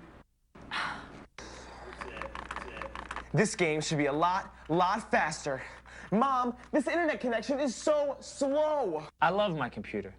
I don't know what happened. It's just not as fast as it used to be. If your PC doesn't run like it's supposed to, if your internet connection is unreliable, even on a so-called fast connection, even if your brand new computer isn't as fast as it ought to be, you might not have any real problem at all. Log on to finallyfast.com. Take the free performance test to find out how to make your computer run fast the way it's supposed to. Finallyfast.com free performance test will immediately diagnose any hidden problems and show you how to get more speed on any computer. Plus, finallyfast.com provides you the software you need to get your computer up to peak performance. Log on to finallyfast.com and learn how to optimize your internet connection for faster speeds by automatically changing the settings that most people don't even know exist. Log on to finallyfast.com and learn how to make your PC run like new by getting rid of all the nasty junk files, spyware, adware, and registry errors that make even the best computers freeze and crash. Find out why Ascentive, the company behind this amazing free performance scan, has been featured in Newsweek, Forbes, and the Wall Street Journal. If you're thinking of buying a new computer or upgrading your RAM, don't. You could save hundreds, even thousands of dollars by taking the Finally Fast performance test first. It's working great now. I'll send you the address in an email. Finallyfast.com. Send. Dude, it's finally fast. Finallyfast.com. Take the free performance test at www.finallyfast.com. Get the software you need to get your PC running at peak performance and your internet connection speedy, even while watching video. Finallyfast.com makes everything faster, even on a brand new computer. I'm booted up. What's that URL I should look at? Finallyfast.com. Hey, my computer's fast. Finally. Finallyfast.com. Dayton now by 9. Their biggest lead. 13-13 remaining. Mac, you saw it and sensed it. Just the attitude of Chris Wright, one end of the court to the other. He's playing like a man amongst boys, and Marquette just not responding to any position. Wesley Matthews trying to do the best he can, muscling up down low, but he's not getting much help from anywhere on the Marquette bench or out on the court. Lazar Hayward with 4 fouls. Marquette's biggest deficit.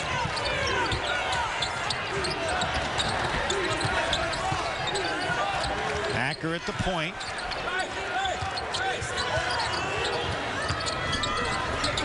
James the 3, and he's going to get 3 free throws, and that will be foul number 11 on Dayton. And they called on London Warren, and he just picked up his 4th foul as Lowry's going to come in. I don't know I've ever seen a sheet like this in terms of the fouls, and this is the team that's ahead by 9. 3-2, 3-3, 3-3, 2-2. And add one more to that, make it now 4 for London Warren. James is going to get 3 free throws. First one is too hard. Dominique James will have 7 free throw attempts here in the first 7 minutes of the second half. It's working for Dayton. It's working on multiple levels. Yep. The physical aggressiveness and nature of their play is working to their advantage at both ends of the floor.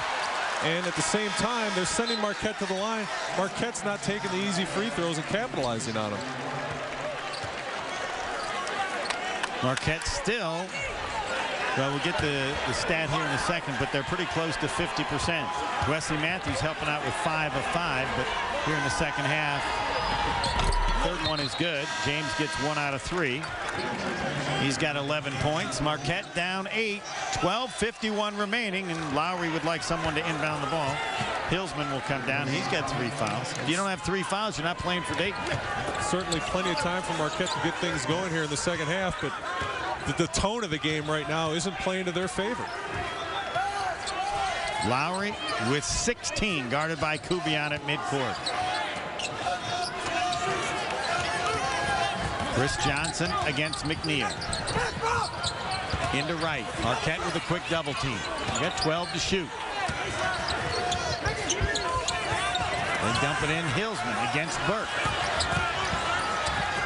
Nice pass. Great patience that time by Dayton. You like to see Wright get 1 touch, and that second touch was even better. Dayton's biggest lead at 10. Acker loses it. Wright and Johnson. Count it, and a foul. And it's got to be a harder one for Maurice Acker. You can't, if you're going to commit to fouling, you got to keep him from making that layup. The freshman, Chris Johnson, with 4. And it's been a tough last couple of minutes for Maurice Acker. Wright went over the top of him, and now it'll be Chris Johnson to try the three-point play.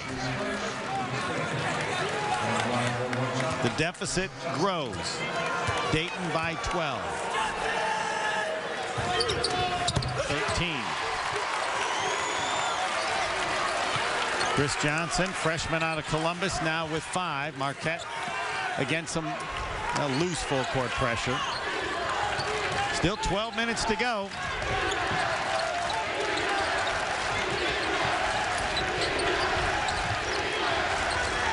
All of a sudden, tough for Marquette to find anything good on the offensive end now. Not a lot of flow and nobody really looking to take things over.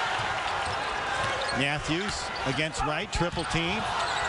McNeil, he'll penetrate in the lane. Tough shot is good. Tough shot indeed, man.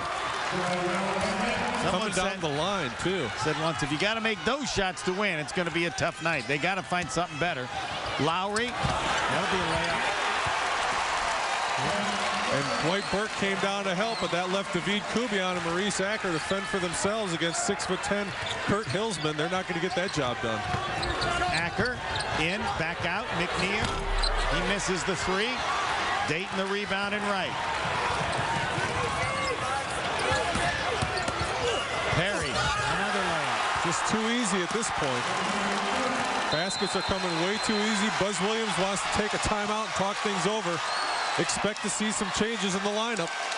30-second timeout, Marquette. It is all Dayton. I'm going to check back, and 49-43. So a 14-5 run from that point. It was 40-38 Dayton at one point, 23-10.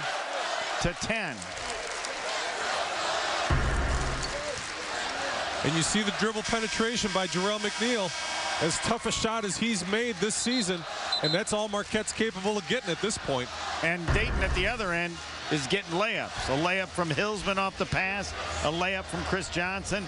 We just had a layup by Perry. So coming into the game, Dayton averaging 65 points in their 5-0 start. They have 63 with just under 11 minutes left. Marquette averaging almost 92 points. They're not going to reach that. They're at 48. Lazar Hayward comes back in with 4 fouls. So Jarrell McNeil, Dominic James, Lazar Hayward, David Kubian, and Jarrell McNeil.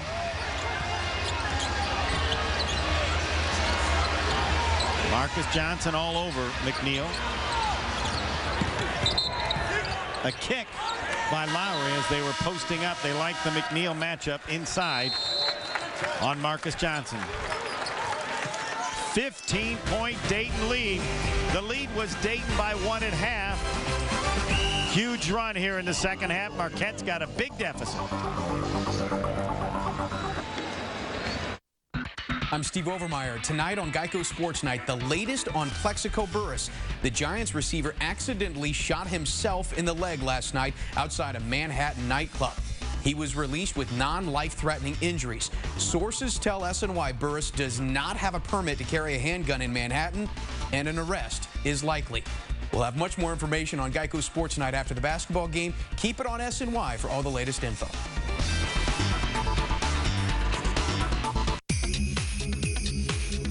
Spend $100 at K&G this week and get a free $25 gift coupon for someone else, even if that someone else is you. K&G Fashion Superstore. For men, for women, for less.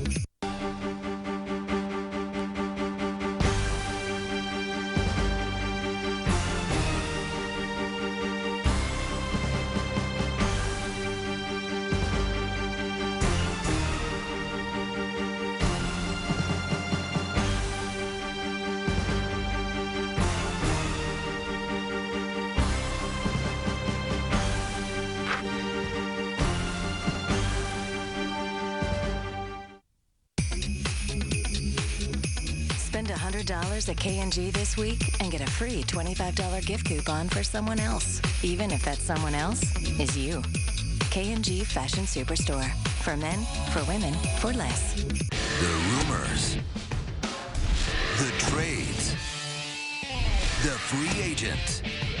Kevin Burkhardt has the latest on the Mets winter workings, shaping your 2009 Mets roster with special guest analysis and opinion on all the additions and subtractions, plus the latest news from all around the league, all winter long. Mets Hot Stove, presented by Sponge Tech, Thursdays at 7, only on SNY. Not yet to the three-quarter pole, but it will take a heck of a comeback for Marquette, down 15, and there are some numbers that explain why Dayton has the lead, Mac. Well, maybe the biggest number, we've talked about it already, bench points. Dayton shutting out Marquette's bench 36-0. Points in the paint, Dayton dominating there as well, 40-22 over Marquette, and Marquette just not getting it done at the foul line. 13-25. Those are too easy for Marquette not to capitalize on those. On the inbounds, Lazar Hayward misses about a two-footer. The ball comes free on the other corner. Dominique James. Nice pass. Counted and one. Wesley Matthews. And if Marquette's going to get a run, it's got to start with their senior leadership, the veterans that have been here. They've got to pick that team up, carry them on their back. Dominique James attacking. Wesley coming in strong and finishing the way he needs to. 63-48, the Dayton lead. Marquette cuts it to 13. Matthews will try to make it 12. And he's back to perfect from the foul line. He is 6 for 6 in the second half. He has 17. 16 for Jarrell McNeil, but it's taken him 7 of 20 from the field. Marquette with some full court pressure, and nobody's inbounding the ball. Miscommunication. Wright just came into the game, and rather than risk a 5-second violation, Dayton just calls a quick timeout. We had a guy coming cleaning up the floor at the same time. He can't inbound the ball, and Brian Gregory for Dayton smart enough to just call a 30-second timeout, so there wouldn't be a 5-second count. Marquette, excuse me, Mac. Dayton fans should be aware Eddie Fogler's in the building, and Brian Gregory, being the hot coaching commodity that he is, got to be careful, because last time Marquette fans knew about Eddie Fogler getting involved in a coaching situation, next thing they knew, Tom Crean was down in Indiana. So it's good point. Not good news. Is who knows how long your coach is going to be around when Eddie Fogler starts hanging around. 63-51 Dayton. Dayton 5-0 like Marquette, but unlike Marquette last night, Dayton struggled to beat Auburn by a point in overtime, partly because they were 0 of 24 three-point shooting. Much better, 3 of 9. There's the points in the paint that Mac talked about, and they have made an effort to get the ball inside. Thomas and Williams. Wilsman won't hurt you there. Lazar Hayward, though, with 4 fouls. And you know they're going to go back to Hillsman because they recognize who's guarding him and what the foul situation is. And Marquette not deep at any position on the bench, especially inside. Thomas, good defense by Dominique James. Marquette down 12. And that's going to be a turnover. Jarrell McNeil just kind of got caught up in the air, and he was able to find someone to throw to, but just the timing was off, Max. Unless you're watching the Mike Bibby Better Basketball passing video, nobody else in the country will tell you to leave your feet and make a pass, because defenses can change in a split second, and then you're caught. You've got to get rid of the ball, and bad things usually result. See if Dayton works the shot clock with the double-digit lead. 65-48, the average game in their 5 wins. Williams in the corner, nearly stepped out of bounds. There's no nearly about it. He did. Stepped out of bounds by a half a foot. Lowry splits the double team. Runner is good, counted, and a foul, and the career night continues for Rob Lowry. He's got 18. But they're going to call the offensive foul. The basket's good. Yeah, that's what the official's signaling. The basket's good, and the offensive foul comes afterwards. I've never understood that call. Well, they tried to get rid of that call because it ends up being a split each way. We saw it once earlier this season. I'll bet in the last couple seasons, I apologize, I just kind of took it for granted. But in the last couple seasons, I don't think we saw it once for either team. No. And we've seen it twice now this year.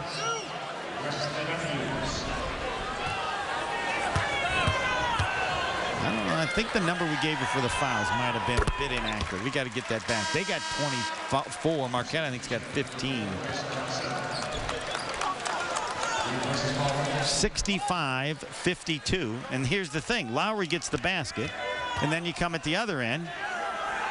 and Wesley Matthews gets 2 free throws.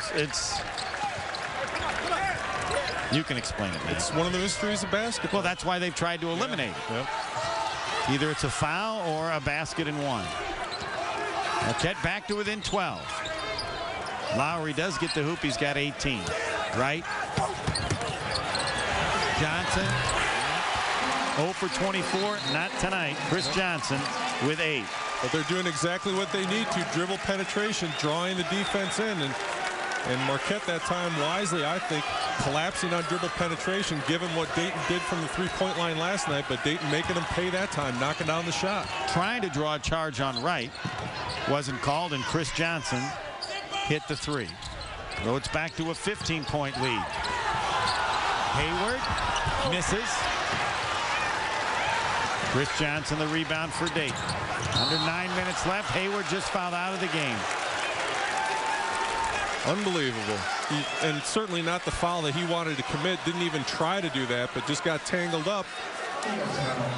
And that's it. That's all she wrote for Lazar Hayward. He's headed to the bench. Hate to go out that way. Yeah. 8:46 remaining.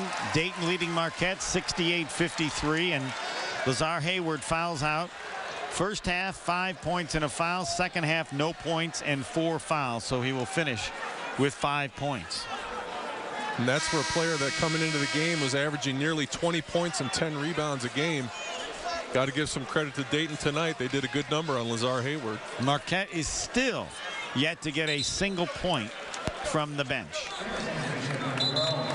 And one of the starters, Dwight Burke, has just 2. So 46 of the 48 from Hayward, James, McNeil, and Matthews. Dayton will inbound. That's just team foul 6 on Marquette. 4 of those 6 by Hayward.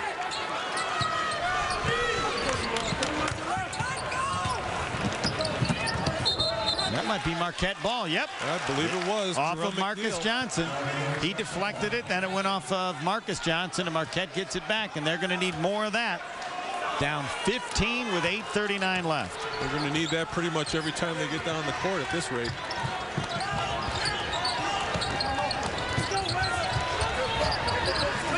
Trying to post up McNeil, working on Marcus Johnson. Spinning, backing down. He misses the layup a little too hard, and then a foul on Jarrell McNeil. 1-and-1 upcoming for Dayton. They've had the shots inside, but Mac, on that one, McNeil's having to beat what? At least three of the Flyers. And then trying to go after that offensive rebound and just the extra effort and the hustle. He's trying to make things happen, but Chris Wright there again with his big physical presence, reeling in that rebound and picking up the foul. Acker in, Kubian out for Marquette. It was a 1-point Dayton lead, 33-32, so they've outscored Marquette 35-21 here in the second half, make it 36. As Chris Wright hits the first and will get the bonus. Wright with 11, averages 14.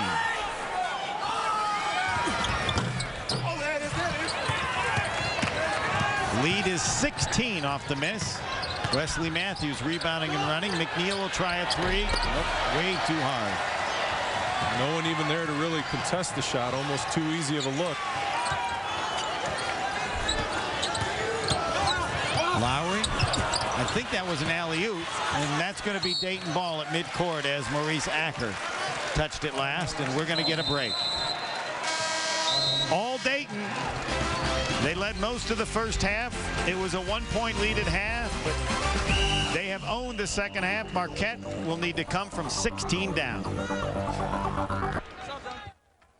Are drafty doors and windows forcing you to crank up the heat? 30% of your energy bill is literally flying out the door. Introducing Twin Draft Guard, the double-sided insulating miracle that's guaranteed to create an airtight seal. It's twice as effective because it seals air from both sides of the door. We used a hairdryer to show you how air seeps under the door.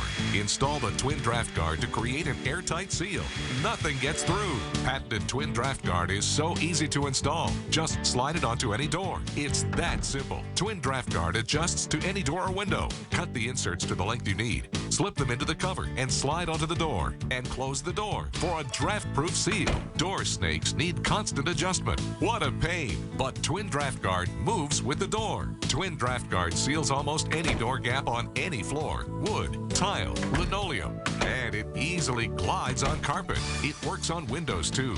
The flexible double-sided arms block the airflow for an airtight seal. Use Twin Draft Guard on outside doors to block the cold winds and snow. Insulate garages and basements. Keep out fumes and noise. In hot weather, Twin Draft Guard seals in cool air to lower air conditioning bills. Adjustable Twin Draft Guard is only $19.99. Call now and we'll double the offer. You'll get 2 Twin Draft Guards for $19.99. It's guaranteed to lower your energy bills. If it doesn't pay for itself the very first month, send it back for a refund. As a free gift, you'll receive the Chrome Finish 5-prong over-the-door ceramic hook. No installation. Just slip it on any door for coats, accessories, and more. It's a $30 value, free. 2 Twin Draft Guards and ceramic over-the-door hook, all just $19.99. Call now. Begin saving on your energy bills right now. Call 1-800-709-2602 or go to twindraftguard.com. You'll get 2 double-sided Twin Draft Guards and the free over-the-door hanger for $19.99. Call 1-800-709-2602 or go to twindraftguard.com. Here it might be one of those nights for Marquette. 69-53 Dayton. Steve True along with former Marquette great Jim McIlvain. And Mac, the numbers explain why Dayton's up big. Yeah, it's pretty simple. The points in the paint is one indication. Dayton has a 16-point advantage in that category, but really the bench points, Dayton with such a deep bench, so many guys coming off and contributing, 41-0. Marquette getting 0 production in terms of points from their bench players, and now Lazar Hayward saddled with 5 fouls. He's going to spend the rest of the game on the bench. Marquette's going to have to try to come up with some answers with less than 8 minutes to go, down 16 points. And Dayton's 70% shooting in the second half. And my guess is they're going to work the shot clock on every possession. It's down to 8 right now. Lowry against Matthews. Be offensive goaltending. They say not. It looked like there was a Dayton player's hand Little near the ball right there. I don't know if does Little get the basket or does Lowry get it? It looked like it was in the cylinder, and Buzz Williams is having a conversation with the official, but it's too late for that call to get reversed. Lead at 18 for Dayton. Nice play, wide open later. Yep, Lowry lost Dominique James that time. Got to shut him down. 16 the deficit. Still 7 minutes left, but I guarantee you Dayton's going to work 35 each time on the possession. Lowry with 20 points now. They give him the basket. Little quick trigger. Johnson misses. They get the rebound and a third try. And a fresh 35. That's a killer when you're down 16.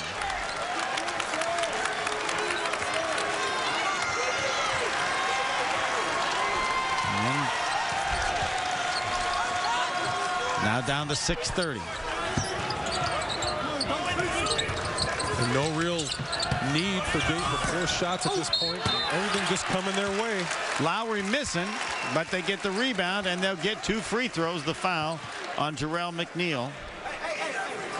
It's cruise control at this point for Dayton. Just work the ball. If you get a good opportunity early in the shot clock, you can take it. Otherwise, burn as much clock as you can and try to get this game over with as quickly as possible and get out of here with a win over the 15th ranked team in the country. Chris Johnson, 6'5" freshman out of Columbus. Southpaw. Misses the first. Lowry out. And Warren in for Dayton at the point, and Lowry should get a round of applause. If they gave him that basket, he's at 20. Acker out and Kubian in for Marquette. Warren and Little both have 4 personal fouls. It'll be interesting to see as Marquette comes down on offense if they key in on whoever those guys are guarding and try to get them the ball. Try to pick up a 5th foul, get to the line. Missed them both. Matthews the rebound.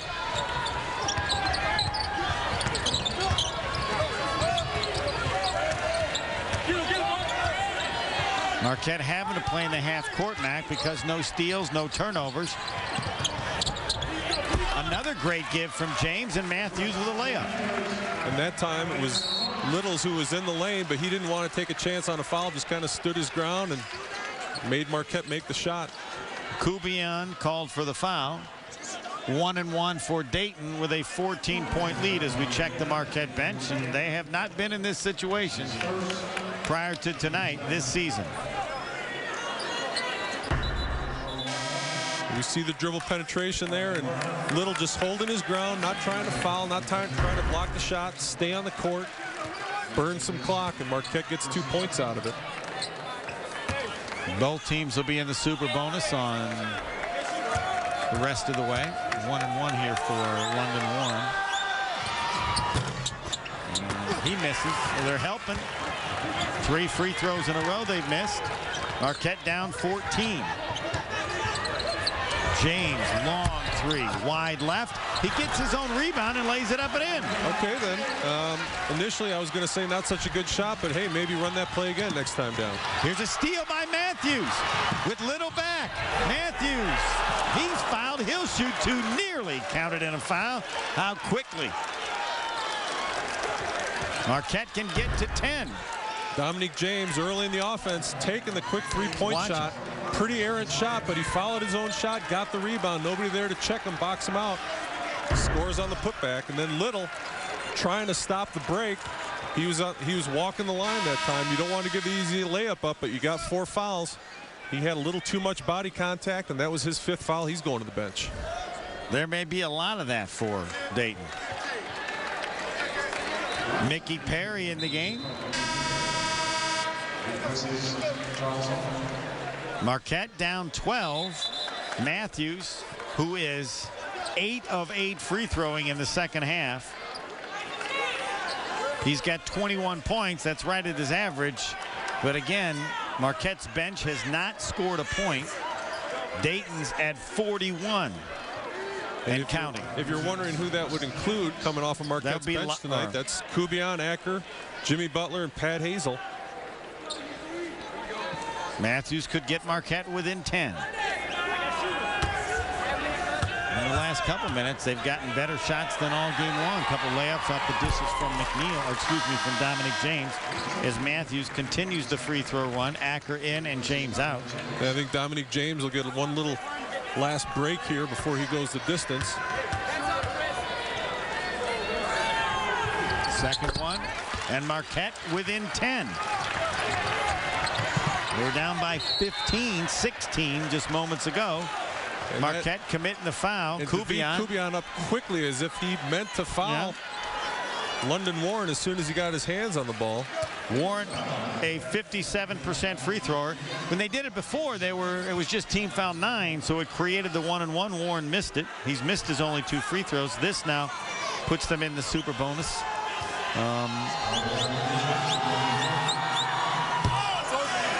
He misses, so I believe that's 4 in a row. Psychologically, you got to wonder, did they do that because they want to get in his head and say, yeah, we challenge you to make that foul shot. We know you've missed a couple already. In his career, only 10 free throw attempts into this game. 53%. I looked at the 3-point, so I can see it. You got a guard shooting 53%. Figure he makes 1 out of 2. He made 1 out of 3. Acker. James fakes the 3. Matthews will penetrate, and a foul on Dayton. Marquette could get within 9, and we still have 5:21 remaining. Mr. Foul, David Kubian, comes back in the game. Again, I want to make sure I give you the correct information. London Warren into tonight, 56 of 106, 53%. And the ball was in Wesley Matthews' hands. Probably the one guy on Marquette's bench that you don't want to foul. He's their best foul shooter, and Mickey Perry picks up his 4th foul in the process. Wesley Matthews, 11 free throws in a row here in the second half. And David Kubian had some fouls to burn, so he's going to come back in. Right. He's got 2. I think he's just got 1. And the second free throw missed. Matthews finally misses one, so here's Acker fouling. And now it's very clear to everyone here what they're doing. London Warren will get 2 more free throws. Well, they would have cut it by 1. Except that Matthews missed the second. And Mac, you got a cot? We may be here a while. London Warren, and it's working so far. He is 0 of 4 free throwing. And it's Hack-a-Warren. Hack-a-Warren, yes. Hack-a-Jet. I think he's the Jacksonville Jet, they refer to him. We'll see how the Jet does at the line. We'll see if Brian Gregory decides he's seen enough of this and decides to substitute for the shooter or keep him in there and try to get him to gain his confidence from the foul line. Not happening yet. And Not yet. London Warren hit the first of 2. And Dayton up by 11. Acker and Kubian have some fouls to give, and he missed the second one. See if Marquette can get a 2 or a 3. Kubian, he'll try a 3. You bet. Oh, we got a game, boys. Barely touched the net as it went through. And girls. Marquette within 8. 5 minutes left. And Buzz Williams calling from the bench, play him straight up. I think all he wanted to do was get it under 10, well, get it within 8. Will they foul Warren? He has the ball in the front court against Acker. I don't think so. No, he's calling for straight up defense. I think he got Marquette exactly where he wanted to. Didn't take a lot of time off the clock with quick fouls. I don't know. I might keep fouling him. Warren puts it up and scores over Acker. And Warren can score that way for sure. So it goes back to 10. The issue was when you foul him right away, you keep him from using the 35, and we'll see. Could have been a carry on Jarrell McNeil up at the top of the key. Marquette trying to penetrate. Kubian again. Chris Wright the rebound for Dayton. Still not no.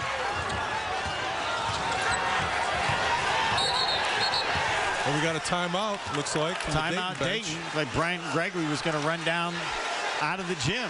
You look at Buzz Williams. That lead Kubian. Matt got 1 3 to get him back. Yeah, the second one didn't drop, but this one was pure as it went right through the net. Getting Marquette to within 10 and creating a new sense of urgency for both of these teams in this ball game. See if they're deciding. Oh, the key is we're down to 24. They may not have been able to get the timeout before the 10-second violation. We're at 11 seconds. I think they're going to check the video to see if they got it across the timeline. Good pressure defense by Marquette in the full court, making that happen.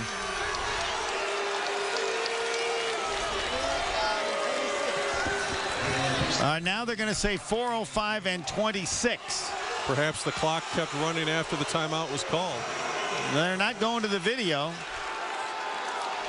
Now, I don't know if it's the case with this arena, but I know in a lot of arenas, at least at the NBA level, the referee's whistles are tied into the clock. When the whistle blows, the clock automatically stops. I don't think they have that here. This is not a basketball arena. 75-65, 4:05 left. And a 30-second timeout called by Brian Gregory to avoid the 10-second count.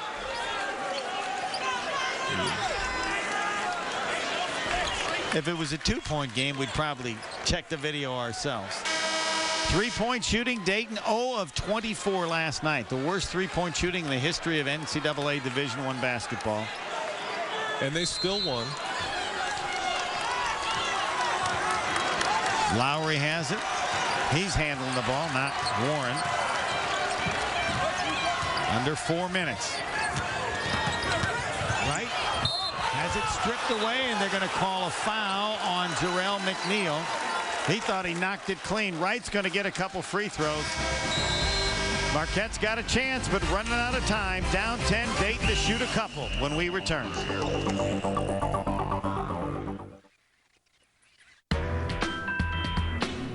Yes, it's the holidays. And you know what that means. Eggnog, turtle doves, and of course the cherished tradition of getting a great deal on a new Hyundai Sonata.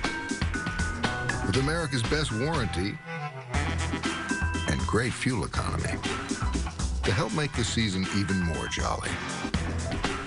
Right now, get 0% APR financing plus $1,000 bonus cash on a 2009 Hyundai Sonata.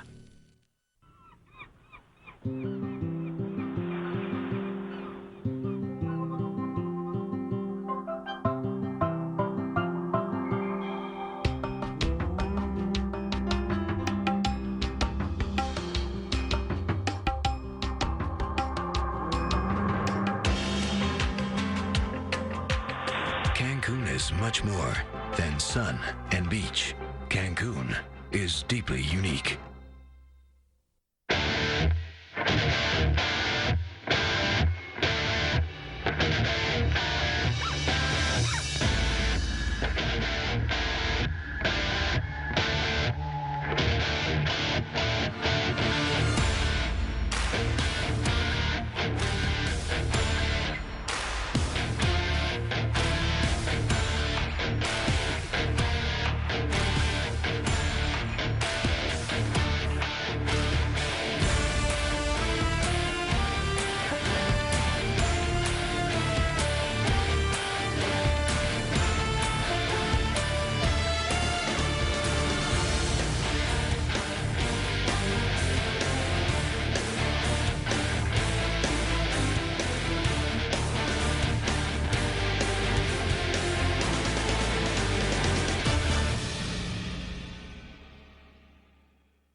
If you're just joining us, Dayton has led pretty much from the start, not the very beginning, but they led 17-9 and have led ever since. The lead was 1 at half. Marquette got within 1, and then it ballooned as much as 16 at 69-53. Marquette a 12-4 run to get it within 8.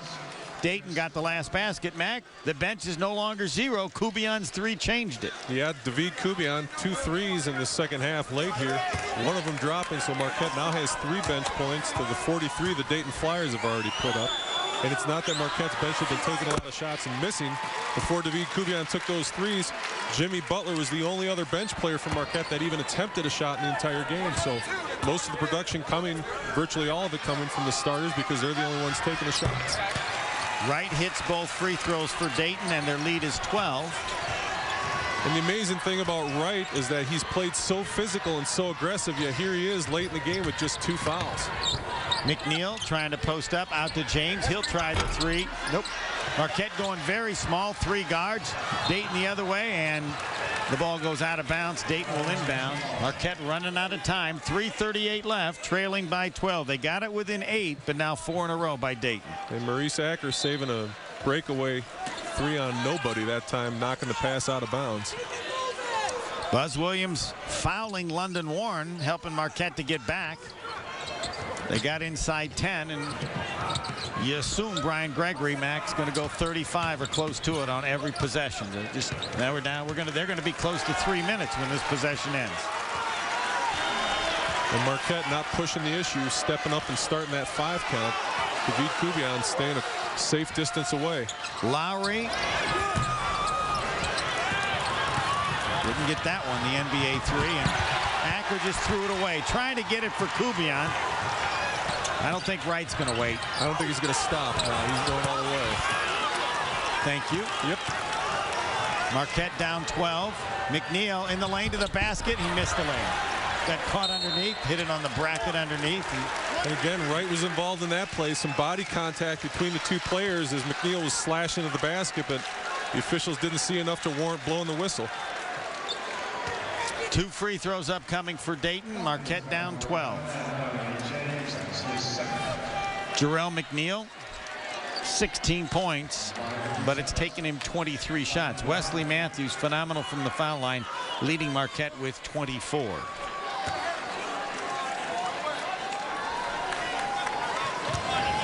At the line. Yep, he's back. London Warren. And he hits it. Well, he missed 4 in a row, and he hit 1 out of 2. He got 4 points. Marquette with their small lineup. Wesley Matthews playing the 5 spot. Yep. Jarrell McNeil at the 4. I guess that would put David Kubian at the 3.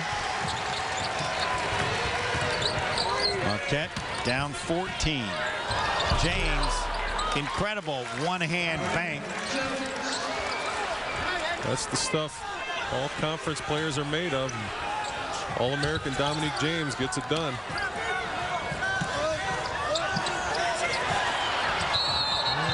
Jarrell McNeil with a foul, got there just a second late, and Marcus Johnson is going to go to the line and shoot a couple. And there was enough hang time on that pass that everybody in the building anticipated where it was going. Unfortunately, Jarrell McNeil had so much ground to cover. before he got there. Wasn't able to get there in time, and too much body contact, and they're sending Dayton back to the foul line. Jarrell McNeil has just fouled out. He finishes with 16 points, fouling out with 2:23 left. Marquette back in action Tuesday at home against Central Michigan.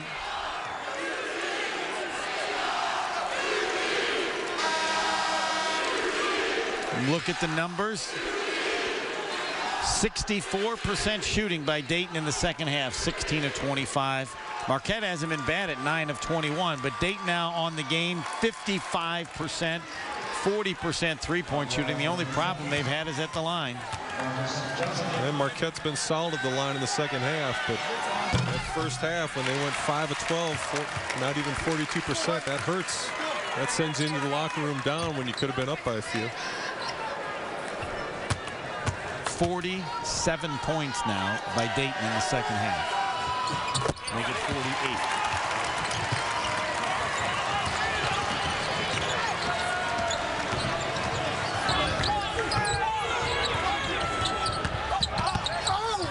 Dominic James breaking him down to the basket. Finally gets a third foul on Chris Wright. Dominic James will go back to the foul line. He is 3 of 9. He's got 17 points. The Dayton bench to our right. Brian Gregory encouraging Chris Wright to let Dominic James shoot the jump shot so they can get the rebound. Gets the bounce on the first. They'd much rather Dominic James shoot jump shots than go to the basket. Although Dominic's knocked down a couple threes today, I'd say any day of the week you'd rather have Dominic James shooting 20 feet from the basket than 2 feet. Gets the 2 free throws. Marquette still down 12. Lowry is fouled, I think, by Wesley Matthews.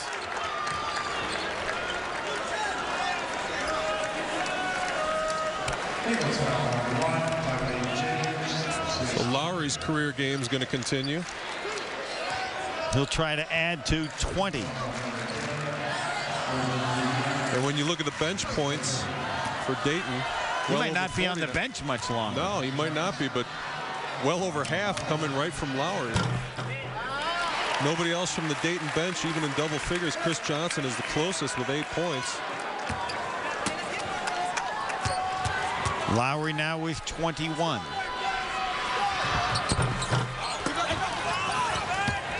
Marquette down 13.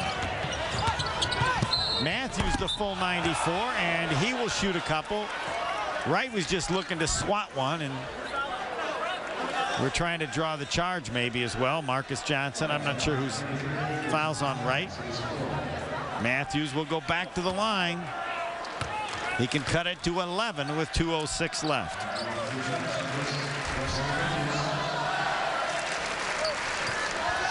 Wesley Matthews closing in on a single game record for free throws made at Marquette. I know because I'm up near the top of that. I think it's 16, and I was 15 of 16 in the game. Well, he's 12 of 15. He's 13 of 16 now. Marquette down 12. 25-26 for Wesley Matthews. He gets them both. Yep.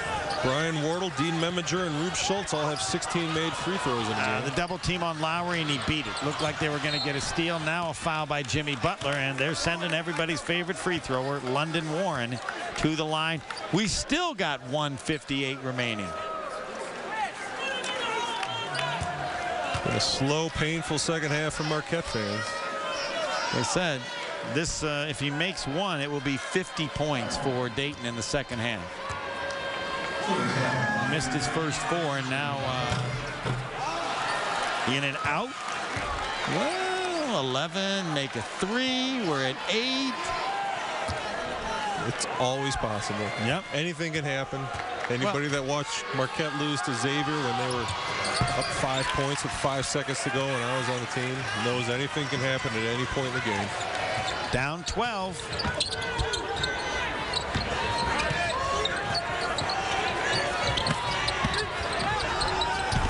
Dominic James got the shot off, and a good one, just banked it too hard. You get the feeling 1-on-5, he can still get a decent shot off. Now Dayton will probably take the air out of the ball, except for Wright. He doesn't. It's like there's a magnet sucking him to the rim, and any Jimmy chance he Butler. gets, whether he's got the ball or not, he's going to the basket. Chris Wright will go to the line and shoot 2, and we still have 1:35 remaining.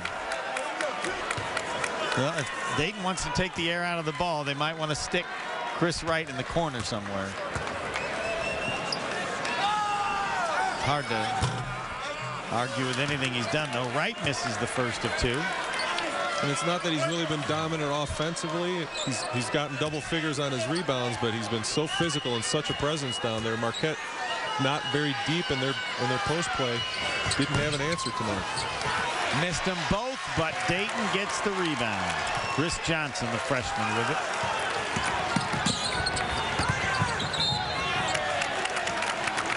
Well, so Matthews cut off the dribble penetration to the hoop and then chased him out to the corner. They called it on Dominic James. And the free throw continues. Free throws continue. 2 more for Marcus Johnson. There's been a couple of those where they've missed free throws and been able to get the rebound and run another half minute off the clock, and we're down to 1:25. And Dayton with a 13-point lead. Wasn't the way you expected it. 15th ranked in the country, and 51 points now for Dayton in the second half. 52.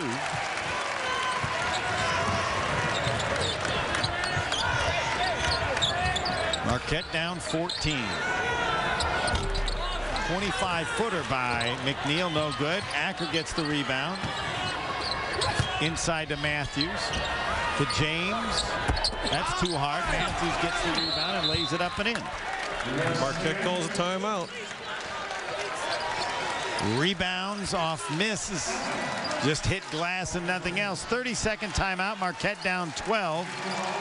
1:05 remaining. Again, it would appear Marquette will go to 5-1. Dayton will stay unbeaten at 6-0. I believe they started their season last year 14-1.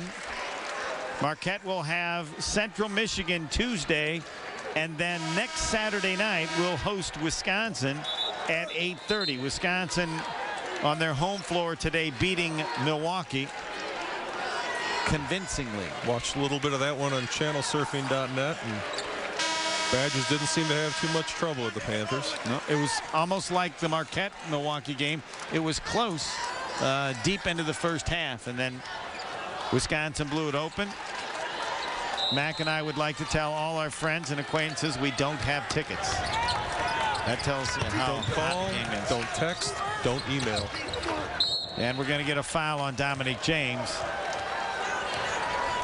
Chris Johnson, the southpaw, will shoot a couple more free throws. Still 1:02 remaining. James is one of the few players who had a few fouls to work with.